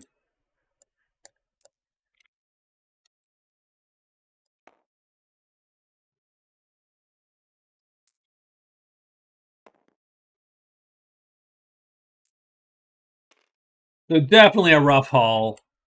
She's killed. None of it matters. We are dead.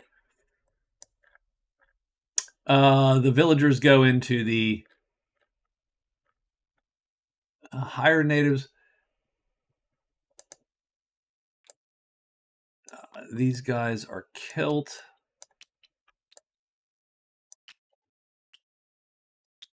I mean, she's going to lose 4 fame.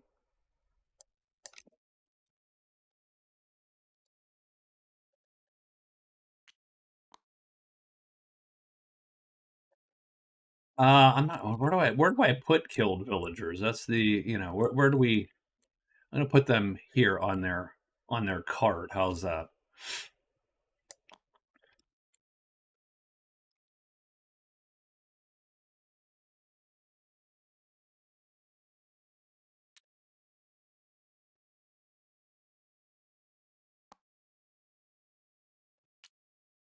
These 3 trolls.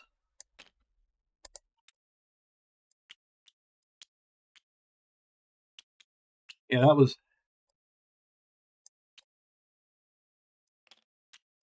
Yeah, I believe so. I think they go away, right? Yeah. So I'm just gonna put them on their card. That's all. Just um, we do have another fight. We do have 2 juvenile dragons.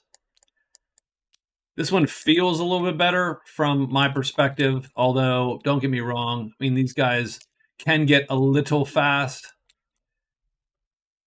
Um,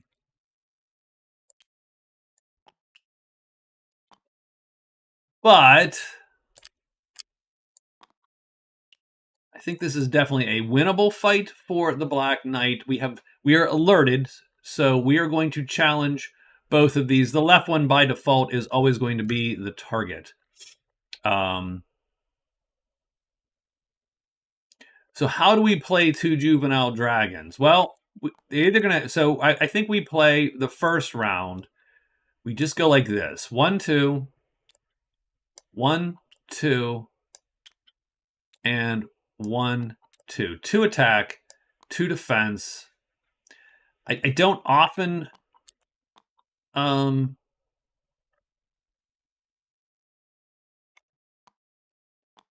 And what we're looking for, strangely enough, is if one of them flips and they won't damage the chainmail, then I'm going to go all out and attack and try to kill one for certain.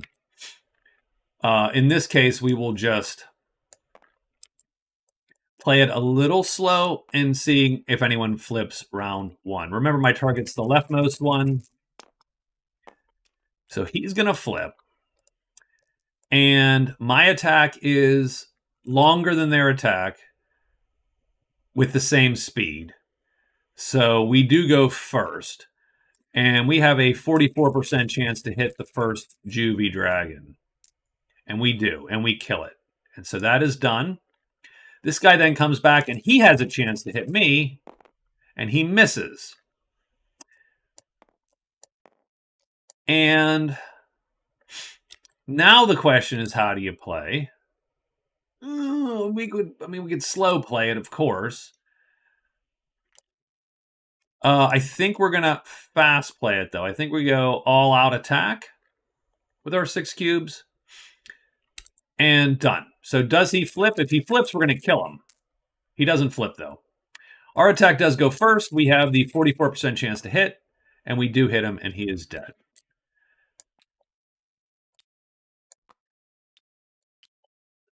Oh, my God. Stop stacking. I don't want you to stack.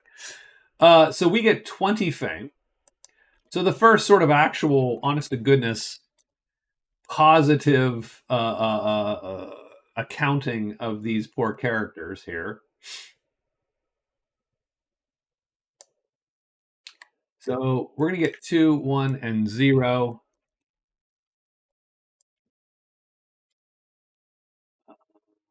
2, 3.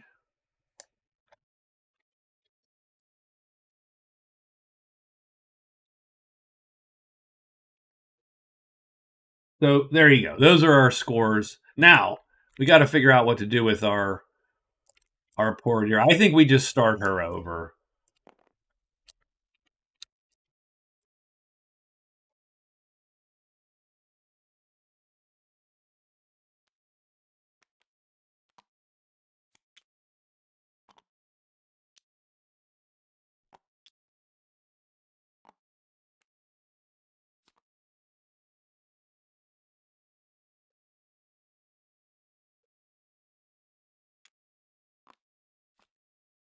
Oops. Oh God, I can't quite get this done here.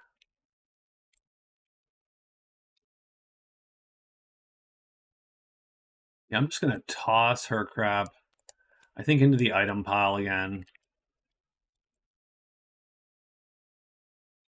And do we put them on the thing typically? Should we do that? Should we put them out on the board? It seems like that's a rough board to it's a lot of space there, but yeah, sure, whatever. We'll put that on the board.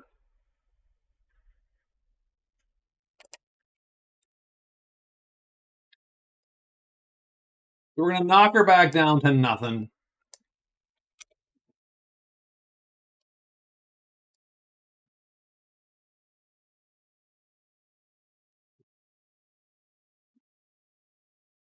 That does, unfortunately, screw up the scoreboard yet again, but that's okay. What do we got here? There we go. So I think it's 5 to 6 to 0.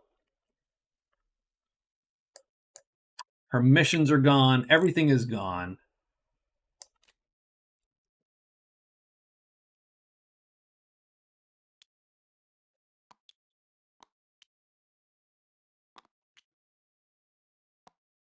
And while I still think Swarm of Trash is not a terrible strategy, I obviously it's luck dependent. You can't, right? You're gonna. It's better to swarm a single guy because the single guy can only kill one of you at a time. Whereas that wasn't our fight.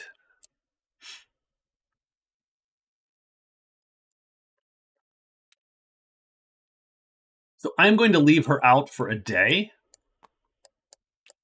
It'll be a tiny extra penalty there. We're going to let these two go for a day or two before we get her back into play. So let's do day 7. Right. And the illusionist is trying to sneak out the chamber, and he is considering whether he's going to fight that wraith. The thing about the wraith is he's fast, but only does 1 point. So it's little dinky touches, right? 1 wound, 1 wound, 1 wound. But you can't run from him. I'm not a big fan. So we'll see what we do here.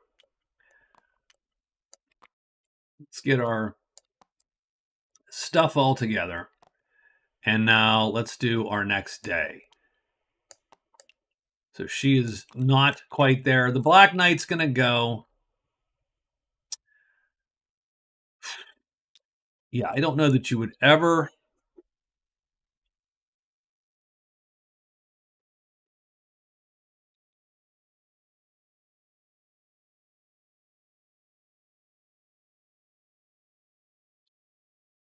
I think you would alert, sneak, and go in. If you were going to do the Wraith, you alert, sneak, and go in. Hope that nothing shows. And if nothing shows, then you go at him. And when he flips, since you're alerted, you can play 6. When he flips, you go 3 and all in on the battle axe and try to level him. Otherwise, you just go for as defensive as you possibly can and hope for the lucky hit. So, and then how many extra cubes do you have, I suppose? You really have 1 extra cube to pull this off. Because you're gonna want to play 3, and you're either playing 1 and 2 brown and then all 3 of these. So you have 1, 2, 3 wounds to take before it becomes dire. I say we do it. We're going to sneak alert and go in.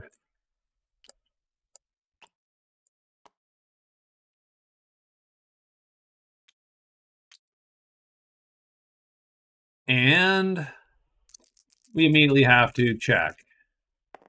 And we're fine. So we are hit. And that's our move. And now it's the illusionist's turn. And the illusionist is going to sneak first thing. And of course he has to roll because...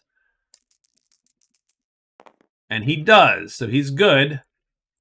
So now he's going to loot the chamber. So finally someone has looted a thing. Because that just wasn't happening at all. What do we got here? So we're going to do 1, 2, I think 3 loots. We're going to go for 3 loots here.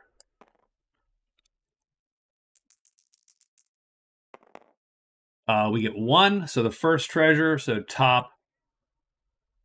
I don't know. Shaman's Kaftan. Magic cube placed on it turns it into armor. Sure. That's fine. That's 1. That's 2. Ring of the Magi, that's really good, although I don't know that it matters for our guy. As of yet. Third loot is 5. That's not gonna... Oop. Hold on. Did we... Where did the deck go?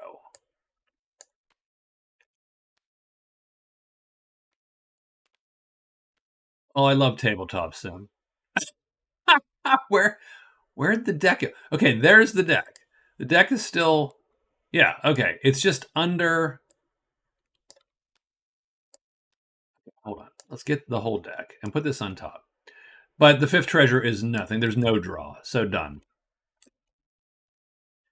I mean, I will wear the robe and I will wear the ring, but I don't know that it matters. Okay, so we are done. And so that is our day. And now we roll to see. And it really matters to the Black Knight, actually. So it's Swamp, nothing. Orcs, nothing. Swamp is nothing. Bones, I should say. Bones is nothing. And we got no one in a place. So we're going to do this battle.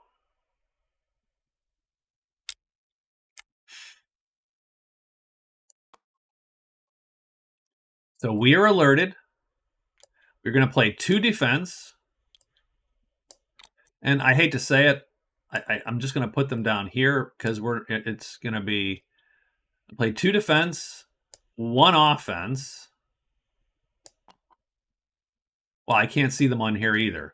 We're going to play 2 defense, and that's the wound. 2 defense, 1 offense, and 3 might. I do love the alerting rules in Dragon's Down.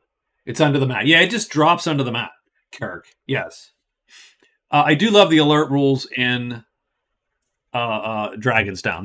They are way more impactful, I feel, than the alert rules are typically in Magic Realm. Magic Realm, they're very, very specific. Sometimes they're useful, and so on. So that's it. If he flips, then we're going to try to go all out and get the kill in. Otherwise, we're just going to try to go for luck and get the kill in. Does he flip or not? He does flip. So now his attack is 3 and 3, which sort of sucks. He's going to hit. So he hits me for 1. And I'll take the wound. Do I hit him? Well, I got to roll. It's 25% chance. So I got to roll double hits. Any one attack finishes this battle, and we do double hit him for 4 points of damage, and he is done. We take 1 wound. And we get 13 more fame, and so we have 38 total, but that doesn't change our total because we can only score 2 in a category. You can only be winning. And so we are winning the category. I think the problem is that every so often this thing hitches a little bit. Like you can see the lag. There's a tiny bit of performance lag. It's probably not noticeable on the stream because again, but it's noticeable to me, and it like the control seems to drag a tiny bit. And what happens is that's when you see sometimes I'll be like, whoa, and I just throw something across, and I'm like, well, I'm not pissed. I'm just, it's just that the input didn't get registered properly, and that's what happened. So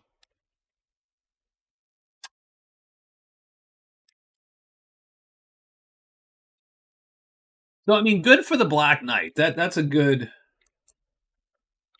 Yeah, I don't know if there's just so many things or whatever, so many bits, that it goes nuts. But I mean, it's fine. It's not a huge deal. But every so often, I just lose track of a thing, and I'm like, what is going on? Where is that? All right, we're gonna put the Burgess back.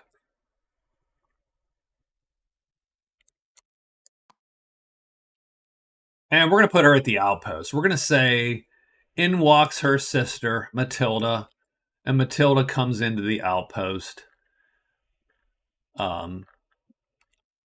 Obviously, she's looking to avenge her sister by killing these trolls and the village, but who knows if that will ever happen. So, okay, on day 8, we're going to get our folks here. So, first thing is first, it's the Black Knight's turn. So, obviously, he wants to search for, what is this? The shrine. He's going to search for that shrine.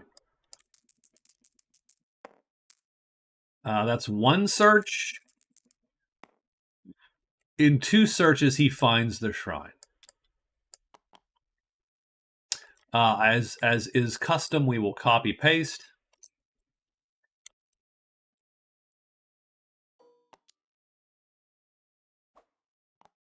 Shrink a tiny bit. He gets another sight.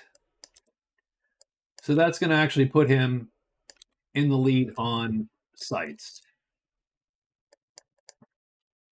And actually makes this a... no. So it's 1, 2, 3, 4, 5.5 now. Oh, yeah, 5.5. It's now a tie. So they are sort of neck and neck.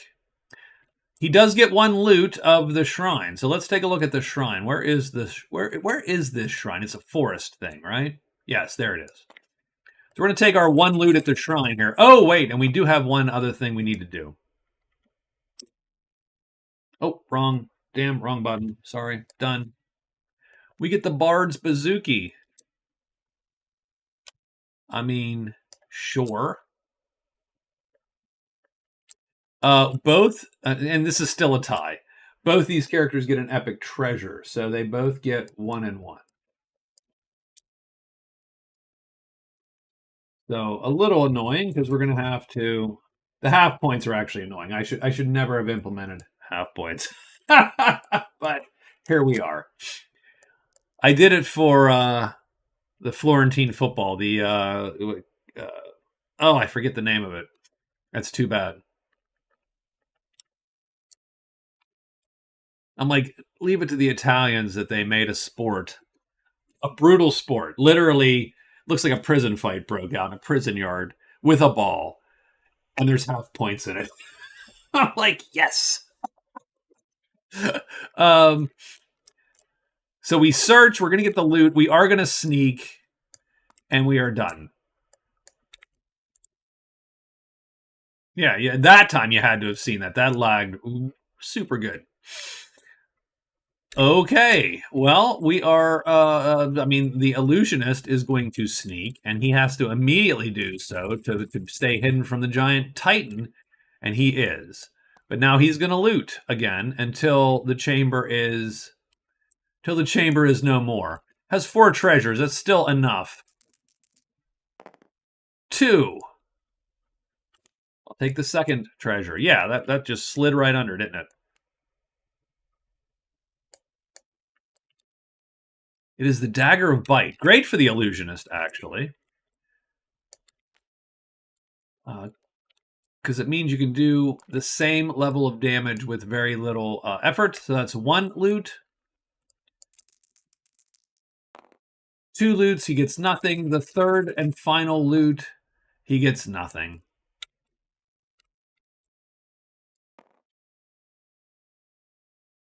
And he is done. And we get a monster. Oh wait, and the and she gets to go.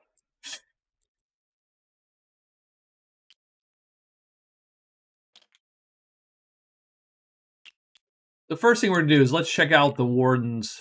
Let's check out the warden's. $40. Find the hideout or the lost battalion. There you go. Does she want to try to hire someone? Maybe. I think we'll try. I think we're going to. So we're going to do.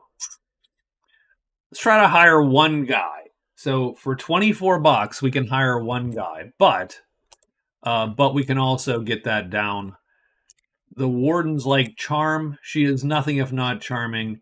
So we're going to do a hire phase. It's down to 2 times. So 24 down to 16. Down to 8. She's going to hire a guy for 8. She needs a bodyguard, right? She's got to have 1 bodyguard. Didn't go so well last time, but then she's going to look at the armorer.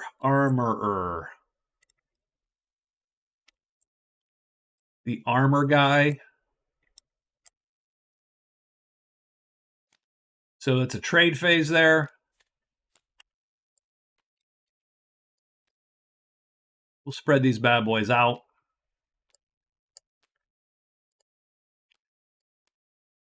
I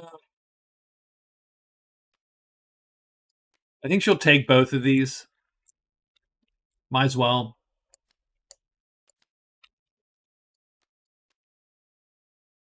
So these will go in the deck. These go to her. Now she's just looking for...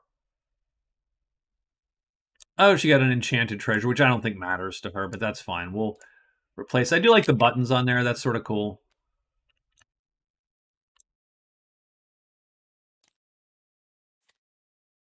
it doesn't super suck. So first thing is Enchanted Treasure. But let's put a gray on there and flip it. Make it a big gray cube. All right.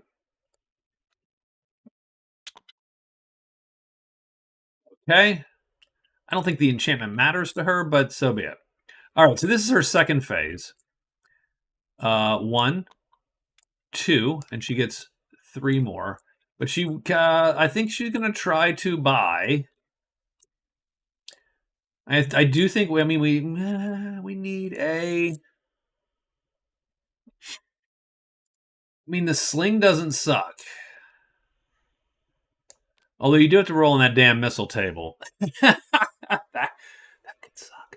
I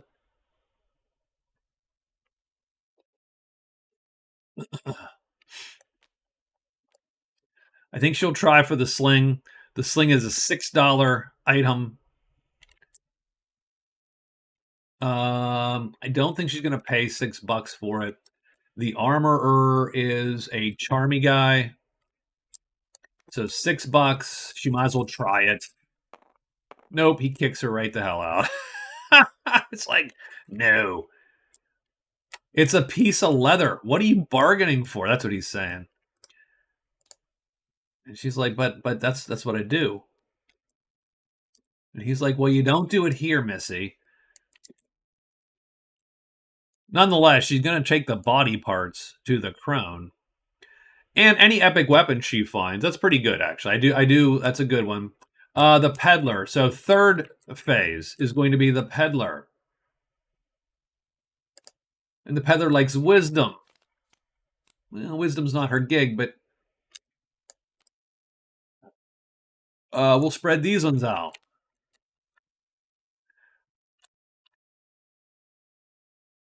Does she have 2 cubes? She actually has 2 cubes. So the hand axe actually does potentially get her something. So the hand axe for 9.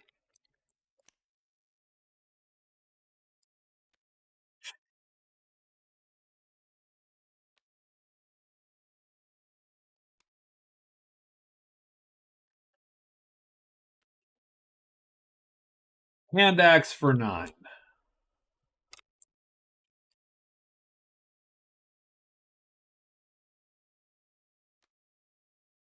Sure. I hate to get into this again. Hand axe for 6. She'll take 6. So yeah, she'll take the $6. So she's down to 10. And that was her third phase. The question is, does she take any of these other? Does she go Wicked Woods?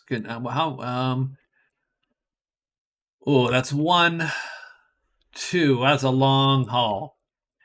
I think she's good with what she's got for now.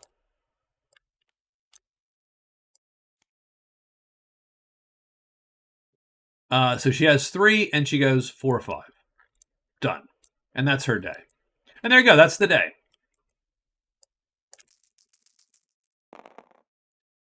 So swamps, but that's actually not her. I don't think anybody else is in a swamp either. They're not.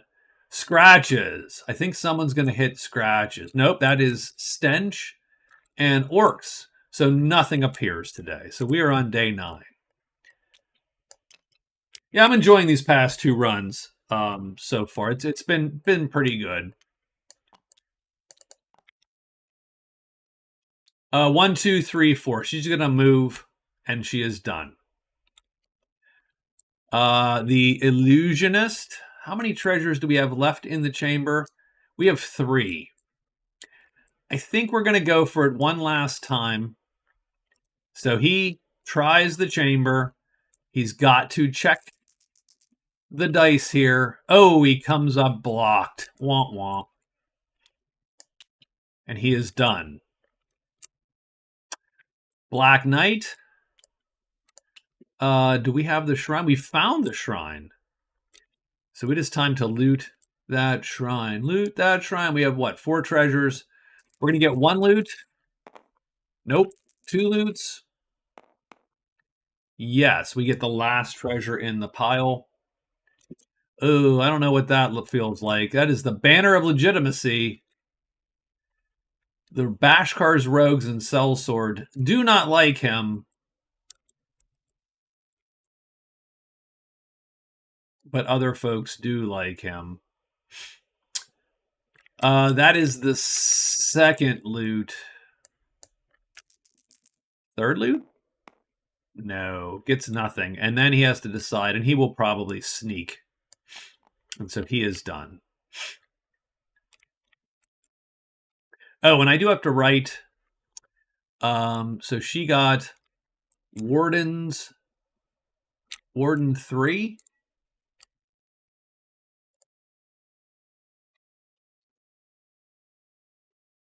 And that is day 23.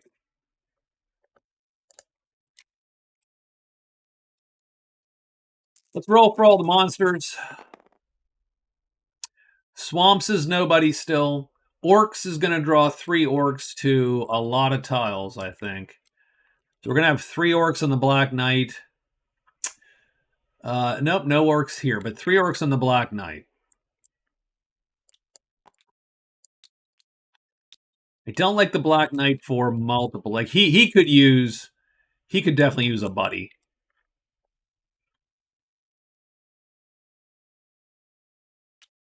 He could definitely use a buddy. So let's see what we got here. Are we hidden or not? We are still sneaking, so that's good. We are hidden. So we can make a choice. I would feel better about this fight if rested. Because you're going to probably kill this guy round 1. Like, he's probably dies round 1. In fact, you play 1 and 2. So he's going to die round 1.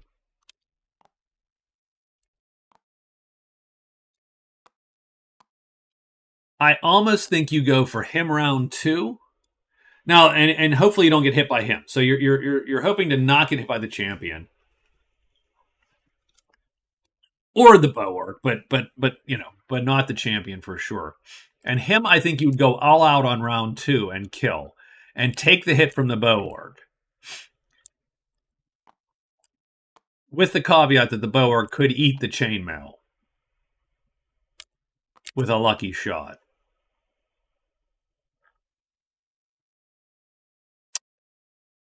And then you'd kill the Boark, like almost at your leisure. If he goes to this side, you would max him out and so on. So, all right. So we're going to get 3 orcs. I think that's the only problem with that fight is that fight works so much better if he's healed up. Simply because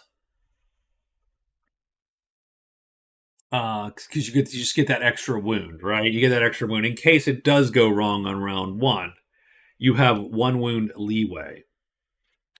So let's remain hidden and just let those orcs walk by. But then maybe we come back and get them, right? Maybe we go down here. Now the only problem is it's 1 more day, so now you got rolls, and of course the dragons are going to come, but maybe we go here and we sort of rest up, and then we go in snuck and alerted, as we do. Oh, and he has to run. So I think we're going to run this way, and we can, and we are done. So it's day 10 or 11. I don't even remember. Let's put her thing there. We go 1, 2, and 3. So the Black Knight is first. I'm going to move to here. So 1 move. We are going to rest to get our stuff back. And then we're going to, of course, sneak again to sneak. So we're going to rest to get this back. And done. The Illusionist, let's head to the mine, I think. Right, we have some stuff to sell. So we go to the mine. That's a move. We don't have a ton to sell, though, do we? Just the short sword. Ugh. How much money do we have? We have 13 bucks.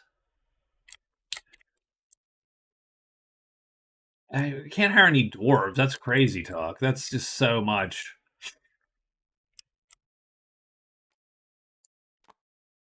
And I do, I mean, well, and the Ring of the Magi, though, is not that useful for us, strangely enough.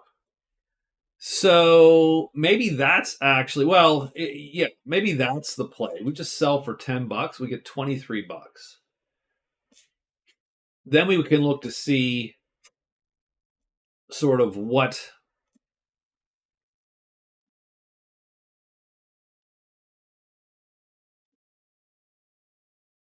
other options we have. Now the funny part is that Dagger of Bite makes the Titan way more killable. So let's do that. So we're going to do a trade phase, and we're going to sell $10 worth to our whatever, the Artificer, I believe. So now we have 10 more bucks, 23.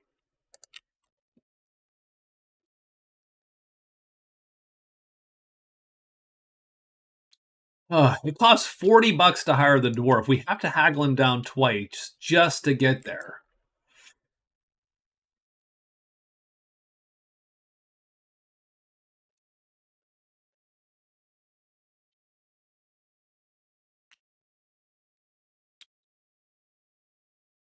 Yeah, the problem with the Titan is he's too fast for the Illusionist.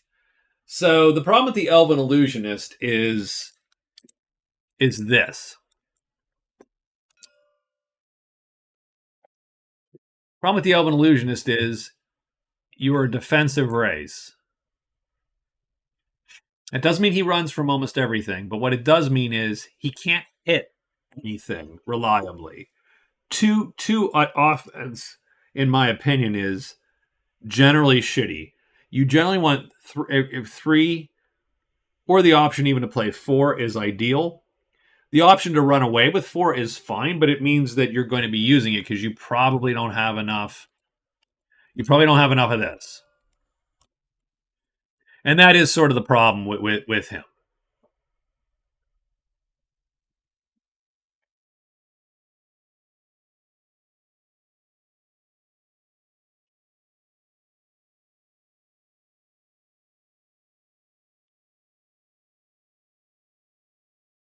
And because he has so much magical chits in his repertoire here, he also can't utilize his 4 speed anyway.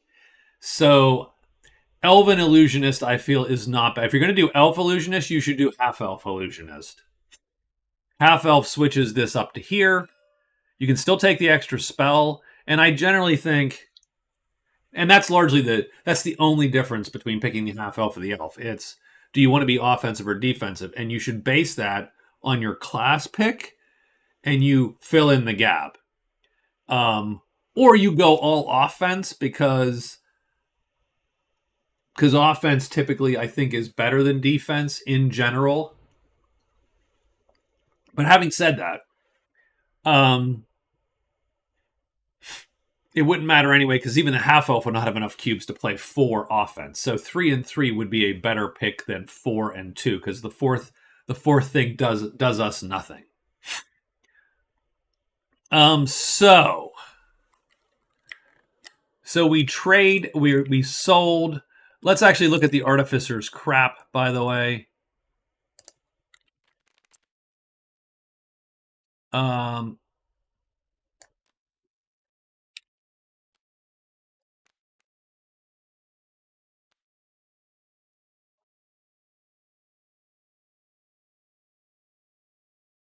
Oh, right. We do have to. Yeah, right. So we have to make sure that should be up.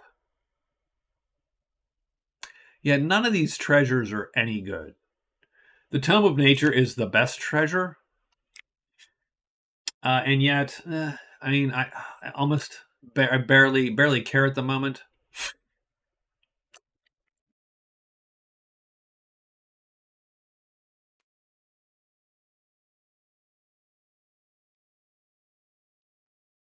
I will take Cruel Kidnapper as a mission just to have one. And done. And otherwise, I think we are leaving all that be. Here, let me do this. Okay. Okay. Hey, nope. Nope. We're done. We're good. Stop it. Thank you. Okay.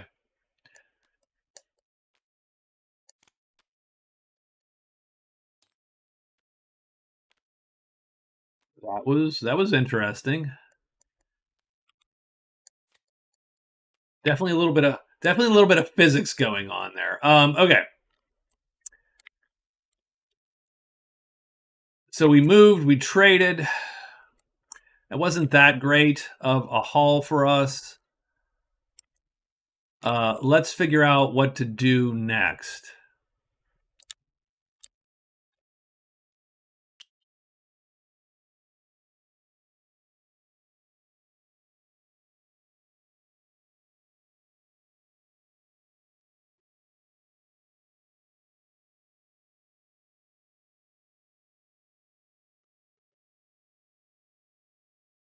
Yeah, that worm isn't great. That's not a good fight.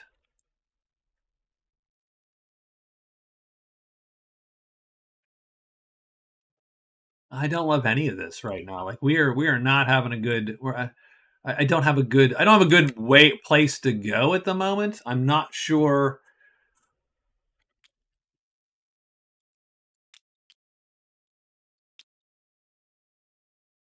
We can't outrun the lich. We can outrun the great worm typically. So I think maybe that's what we do. So we're gonna go. So we moved one. We did 2 for a trade. We're gonna do 3 to the mine, and we are done. And now the Burgess goes. She's got her bodyguard. She's going to go into the Timberlands, 1, and pull a forest chip out. And that is an item.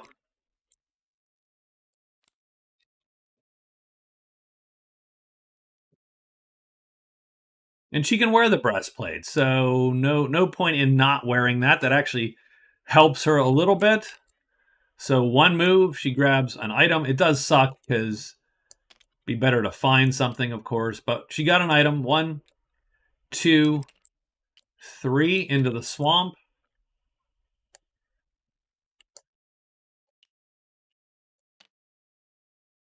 Oh, the Lost Battalion. And she will sneak. And now we're rolling for monsters. I saw mountain on the thing. Yeah, mountain it is. So we're gonna go with mountain. So who is in a mountain? Black Knight's in a mountain. So the Black Knight's gonna get Juvie Dragons. Only one of them. There's Stink. Nope. She gets nope. She gets nothing. And Charm. Charm for in the mine. Charm in the mine.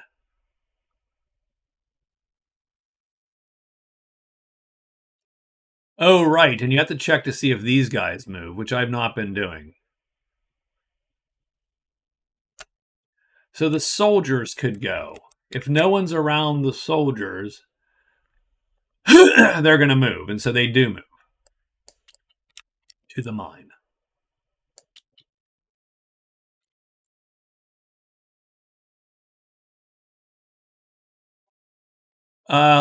This is an easy fight for the knight. The knight's like, yeah, I got this. On this side,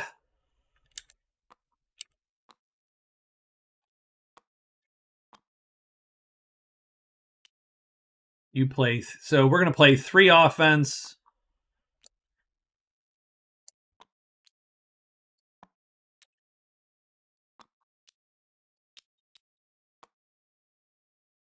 No defense. We're taking the hit. And 2 might cubes.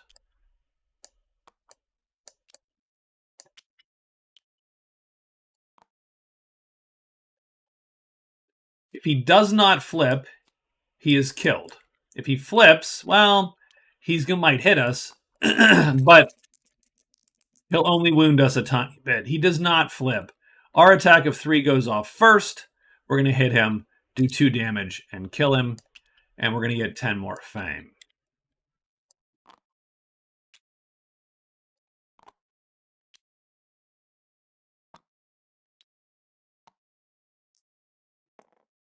So that's up to 48 fame. Again, doesn't super help in terms of getting ahead, um, but it means that his lead is right. His lead is secure.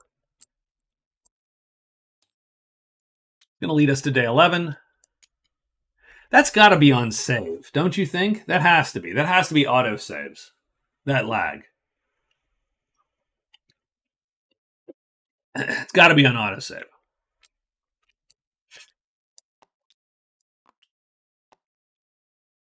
Okay, so the knight.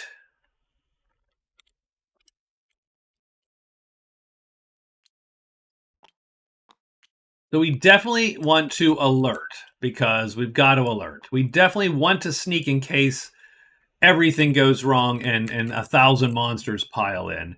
And then we're going to move into here. Done. The illusionist is going to go 1, 2. And remember, he only gets 3. So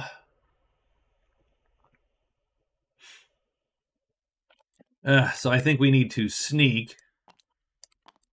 And he is done. And then the Burgess is going to go.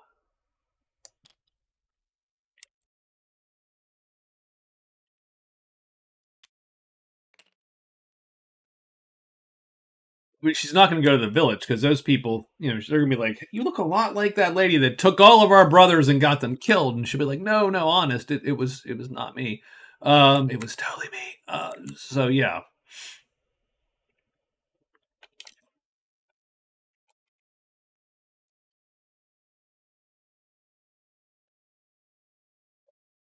So let's go 1, 2, 3 and sneak and done. Let's roll for all the creatures. We get everything, but I don't think anybody's around. So who's in the mountains? Well, unfortunately, we get 2 more juvenile dragons on. Those are adults. Which is why the Black Knight was sneaking in the first place. Because that's a little bit much. Stench. It doesn't look like we got stench going here. Nope, we don't get any stench. And no one is around. Well, no one's in a inn or whatever. Done. So it's literally just here, and his fight, he's either got to do it or hopefully he doesn't have to do it, because I think with 5 monsters, no, we are good. With 5, I think you are considering leaving. How much is left in the shrine? 3 treasures. Yeah, if there wasn't so much crap in there.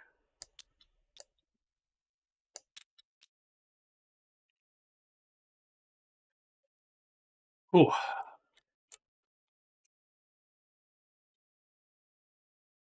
I don't think anything else. So I think we are up to.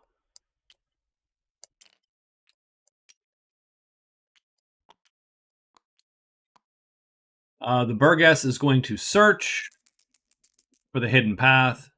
That's 1 search, 2 searches, 3 searches. No, she does not get it. And then the decision to find it or not. I think she just sneaks and is going to slow play this. So she is done. The illusionist is going to go 1.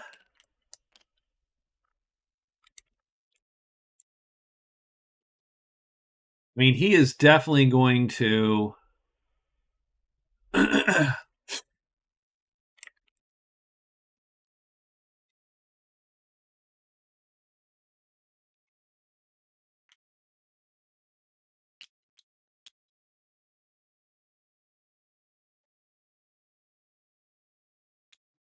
So 1.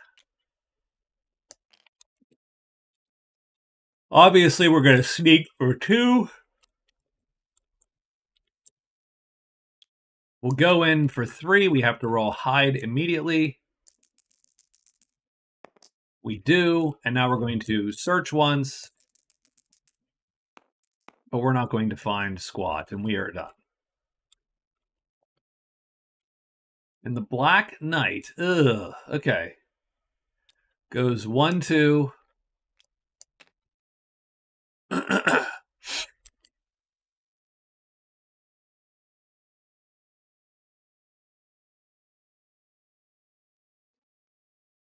Search and alert, he is done. And we just, have to sort. Oh, and we do have to check. Oh, I'm sorry. So we did have every symbol. And so we should check the in. So it's literally every symbol and the in. That's not them. Who can show up at the in? These guys can show up at the in.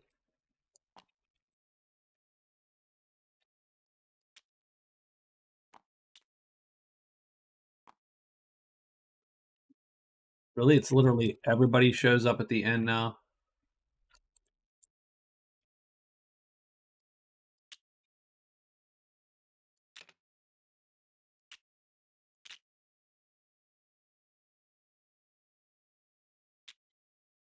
Got a ton of in.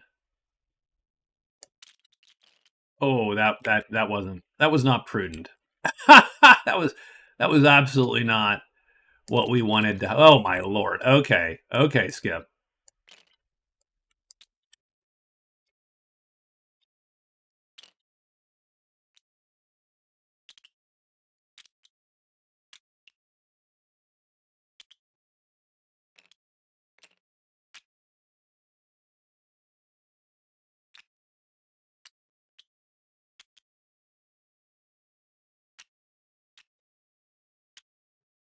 We're gonna snap you. Oh, they do snap. We just need a snap point. Well, there you go.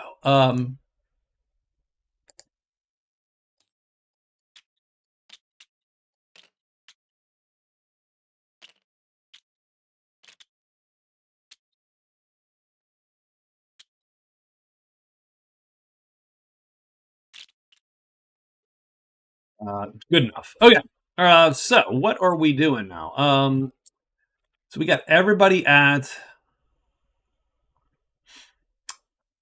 Well, yeah, we failed to check that, and we were where the inn was. So be it. Are we attacking the Great Worm? I don't think we're attacking the Great Worm.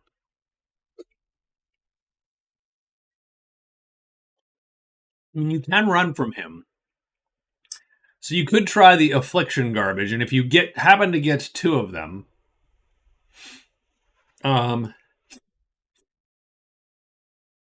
then you could take the shot. But that seems still unprudent. Yeah, as soon as he flips, he's going to hit you with everything he's got. So we're just going to sit there. We are done.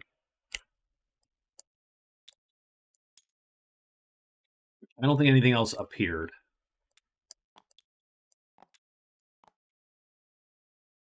The Burgess is going to search, and she finds this place.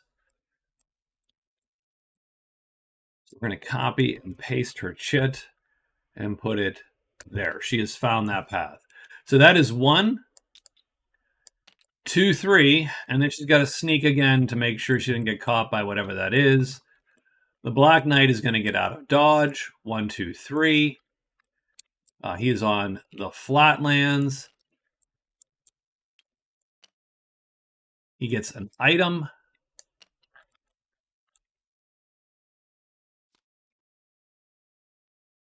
The hand axe. I mean,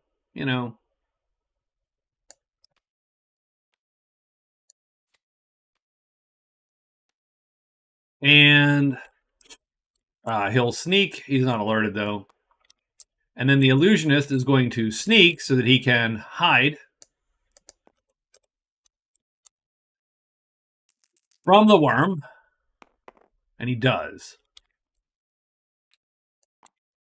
Then he's going to search, search, search. That's 1, 2, and he's found the trove.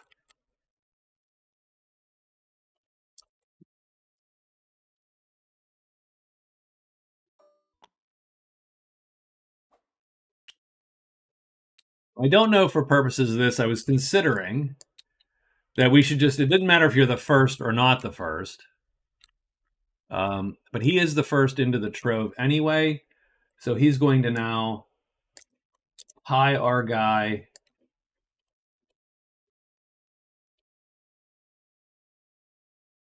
like that. And so you end up with 3, 4, 5, 6.5 points for the dwarf, and 3, 4, 5, 6, 7.5 for the elf illusionist. And 0 points because she's behind a week or so of her.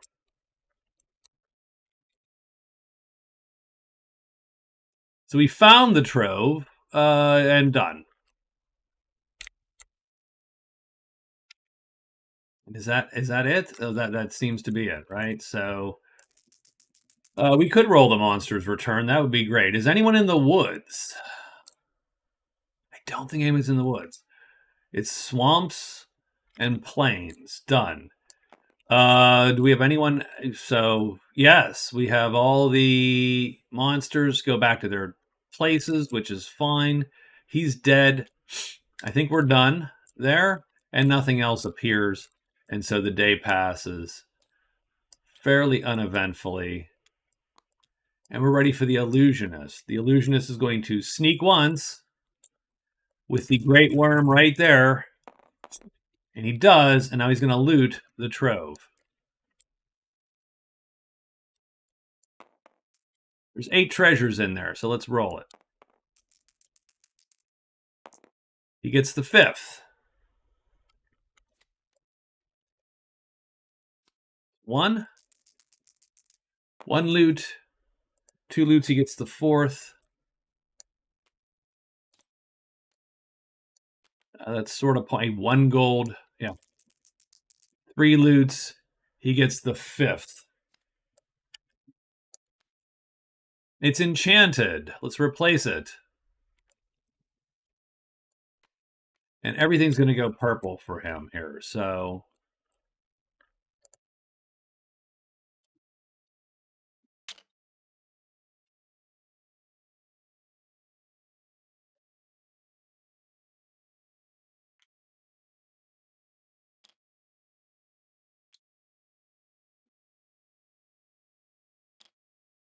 I don't think that matters, but here we are. Okay.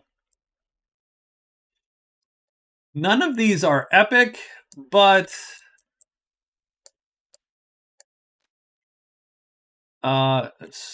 vaguely useful nonetheless. Maybe a little bit.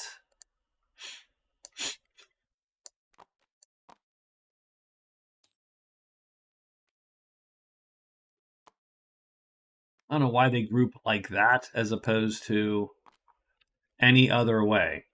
Yeah,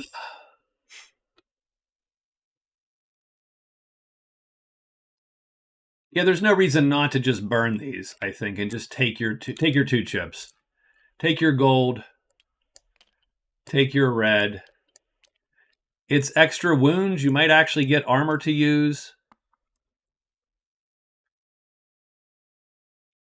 It's not useful to you today, but it could be useful to you tomorrow.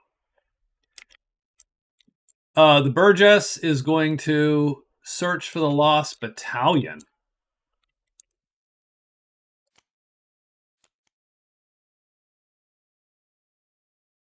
No loot until all the lost battalion are killed. So, oh, maybe there's no point. I mean, she might as well find it anyway. Did the lost battalion automatically show up?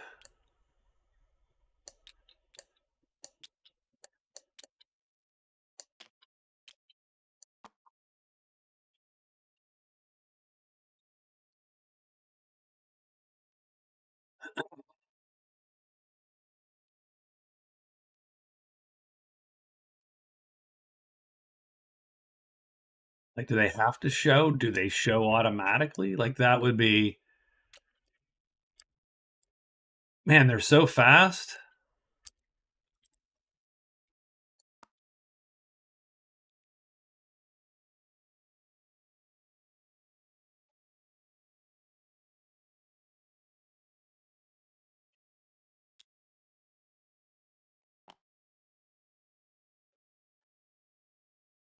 Let's take a quick look at the Lost Battalion for fun there.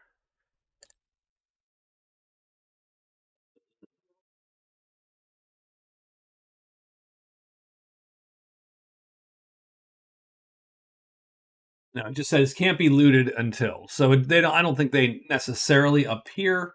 I think it's just if they appear. So she can't loot it. She can find it. I suppose it still counts.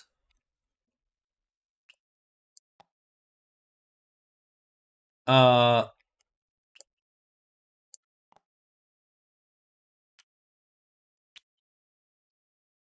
is she first today? No, she's second. So sure, we'll search it. And she finds it in one fell swoop. So that's cool. She now does get the Lost Battalion as sort of a place. And I count that for her as a site, of course. Doesn't change her score, but she's at least there. But now she might as well get out of Dodge because there's really no point to her being there. And so she goes 1, 2, and then 3, 4.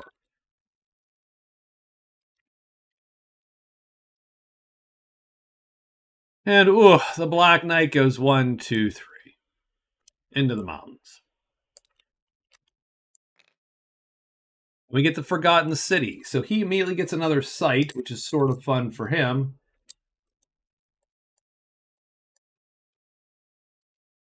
Because that's going to give him 7, and it's going to give him 7. So they pulled together yet again. So that's sort of fun. That both of those guys are literally neck and neck.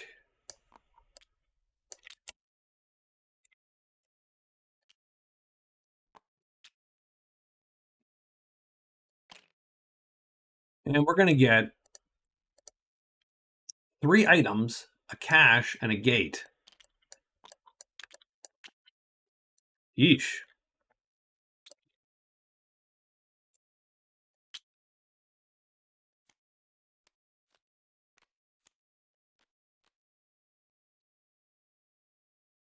And I do have what time is it? Do have a quick situation to deal with. I will be back in probably 5 minutes. I'm going to put 4 minutes. Stay put.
Alrighty. Pull the message back. Okay. I don't know where exactly we were. I assume we were on the next day, I suppose. We could just... Oh, yeah. So he drew all that crap. Cash, a gate, city. They pulled, they were tied. And let's roll monsters, eh?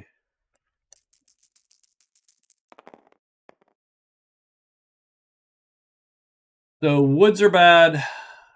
Bones are bad. That's neither. And nothing else appears, and we are done.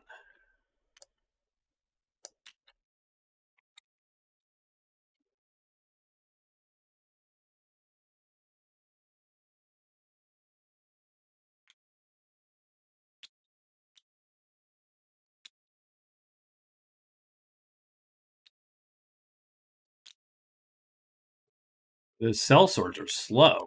These guys are slow. You'd want the watch to fight the worm because at least you have a chance of being missed. Again, all the worm has to do is flip, and you're all screwed.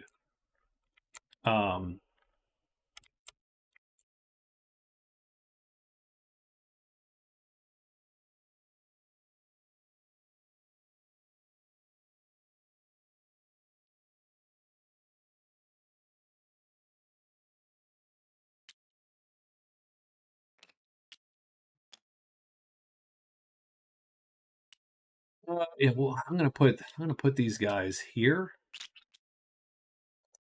just to so I can actually see the paths on the board, which I can't right now. Okay. Well, yeah, I don't know. I've sort of reached a weird stuck point with some of these guys. I'm like, well, I don't know where to go or what to do at this point.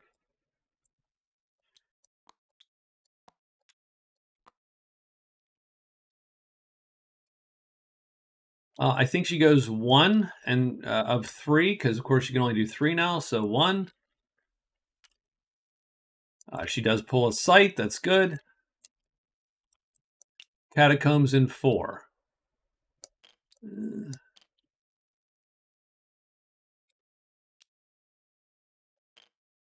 Two, obviously. So one, two. Sure, we'll sneak. Done.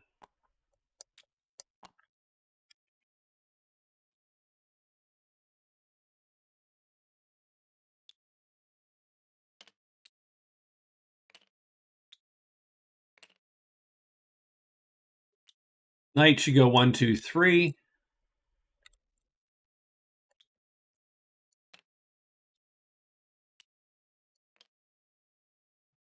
Gate in six. Sure, we will sneak. Done. Oh, the illusionist. Well, I suppose we're going to try this one last time. He's going to sneak.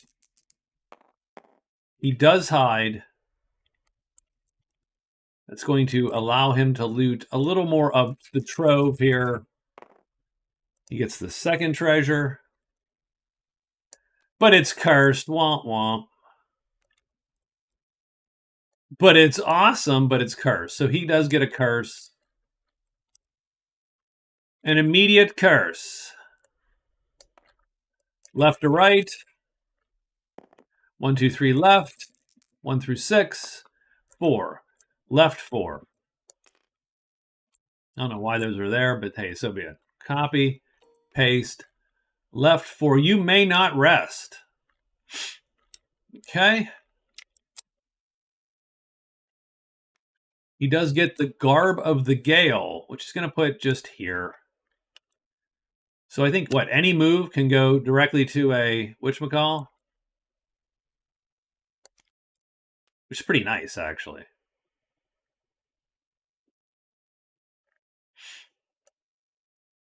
It's probably even more interesting than this one, to be quite honest with you. But, I mean, this one actually does save him a little bit from certain things. So we'll keep that for now. He does get a second treasure. So again, that's going to change the scores. 5, 6.5. and he's going to get 8. Oop, not 8.5, just 8. So that is 1 loot, 2 loots. 5th, no. 3 loots. 4th, I think 4th is good. And it's a spell book.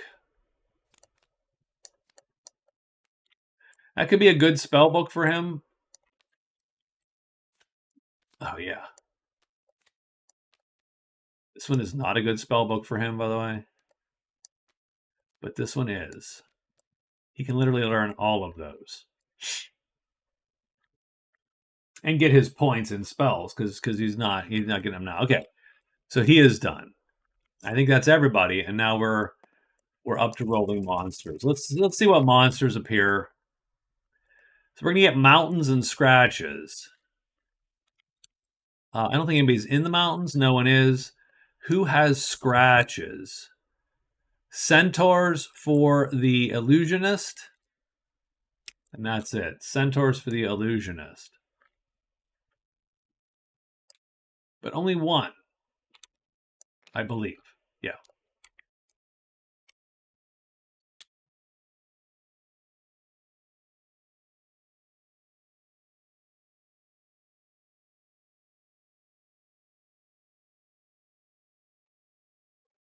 Are we hidden? I mean, we are hidden because we already hid. So done. So yeah, that's about where I'm at here. We're going on 3 hours. It's almost 11. I think I am going to call it here for the night, just because a little tired. The voice is a little squirrely. I'm a little straining to speak. So I do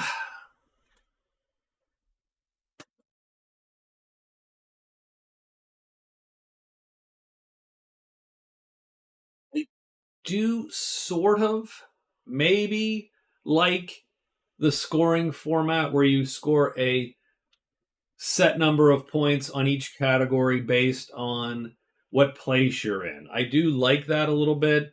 I think it evens out the scoring a tiny bit. And my complaint with this game and Magic Realm is simply that when it comes to VP, the means and the ends are the same. Like finding sites and thus finding treasures really is the game for the most part. Now, and you might go, well, but you can get spells and the whole. And don't get me wrong, this doesn't change that. Finding sites and finding treasures is still the game because you still utilize that to get, your spell scrolls to read. You utilize that to get your epic treasures. They give you points just to find the site in general, and so on. But I think what I like is that it evens all of those out as opposed to them all going into a single bucket, which is legend and fame. Fame now just literally becomes, are you fighting or not? And if you're fighting, and if you fight the most and you win the most, you're going to get 2 points. And if you fight the second most, you're going to get a point. The second point there, or I should say the third point. Same thing with gold. You could sell that treasure and get gold. And in fact, that could lead to a strategic choice where you go, well, I'm going to sell an epic treasure because I'm not competing because I have one to spare, or I'm not competing in that category compared to the other players here. And I'm going to sell it for the gold, and that's going to get me the gold point. Missions are tough when you have a big board like this. So I don't know what the answer to that is. I liked the fact that the entire thing was sort of weirdly close the whole time. And if it wasn't, if we weren't playing this, I think the dwarf would be in the lead. But in terms of the fame is effectively 4 extra legend points. I think they'd almost be a dead heat other than the fame. and then the dwarf would be ahead by 4. But in this case, now because of gold and later because of spells, he would have to find a way to catch up. Probably by doing one extra mission or by trying to take over treasures, right? Or by getting a point in gold and so on, right? He'd have to look at different things to do. So I do like that scoring. I'm not sure if it's like perfect or or like if it's exactly where I want it to be, but I think we'll be working on that in the future. The village swarm, you know what? So the whole point of the village swarm was the thought of is hiring 4 villagers for 1 point guys because they're only $4. Ultimately, a better buy than say hiring a single 10-point guy. I still don't know if that's not true, but I will say this: the village swarm obviously is not a obvious choice. Like if I think it's not a bad choice. There are some fights that it would have, but there's some fights it would work against, but the trolls ate them alive. The great worm ate them alive. They go down in a heap, and so I do think that I don't know that any. I don't know that I've upped the fame for villagers or do anything with village swarm necessarily. I would say the necromancer. I love the idea of the necromancer hiring the villagers and then using them as the fodder to create skeletons and get that skeleton army up and running. You could have a lot of guys at some point with the necromancer grabbing a bunch of villagers and marching them out into deadly situations. And either you kill dudes and get more dudes, or the villagers die and you get more dudes and you get them back as raised skeletons. So I do love that strategy for the necromancer. The Burgess is fine, but I think I would hire but you have to find someone to hire. I did also note that there was a rule tweak that Scott was asking to check on, which was to put a treasure on these guys and an item on these guys and a mission on these guys, which I do think would help them a little bit because right now they feel a little like it's a little dull. They don't do anything, if that makes any sense. So I do think that would be an interesting thing to do. The other thing I was considering was instead of drawing these and putting them here on the outpost, so instead of drawing the armor and putting them in the outpost, I was considering drawing one of these and putting him on like these guys. Like literally the armorer is with, so it's not the armorer with the knights. Who is this? The warden. So so you only draw one on the outpost, and the other ones all go to whomever's there. So if you piss these guys off, then you can't deal with him. And if they move, he goes. So when you do the inn, you draw another one of those and you put it on whoever shows up at the end. Like, so literally whomever's on the soldiers would travel with the soldiers. I don't know that necessarily helps either. But I do think that these guys don't quite have the same personality as they do in MR because without the relationships, you don't get those situations where things like the patrol deny the rogues to the magician, right? They make it hard for him to then trade with his trading buddies. I think some of that is helpful to make them feel correct. Like, for instance, you always see the patrol and you go, well, the patrol obviously would fight against the Bashkars or the Rogues, right? And so on. So there's a little bit of that which I don't quite get from here, or the soldiers would, or they almost have alignments in my head. Now that and these don't, but nonetheless, that's just me. In any case, I do thank you, Kirk and Luke, for hanging out. It was a quiet night tonight, and I did not get as far as perhaps I wanted to. But again, my a little tired, a little strainy, and so I'm probably going to head off to bed here. So I'm going to bid you all good night. Thank you for watching. Um, I will talk.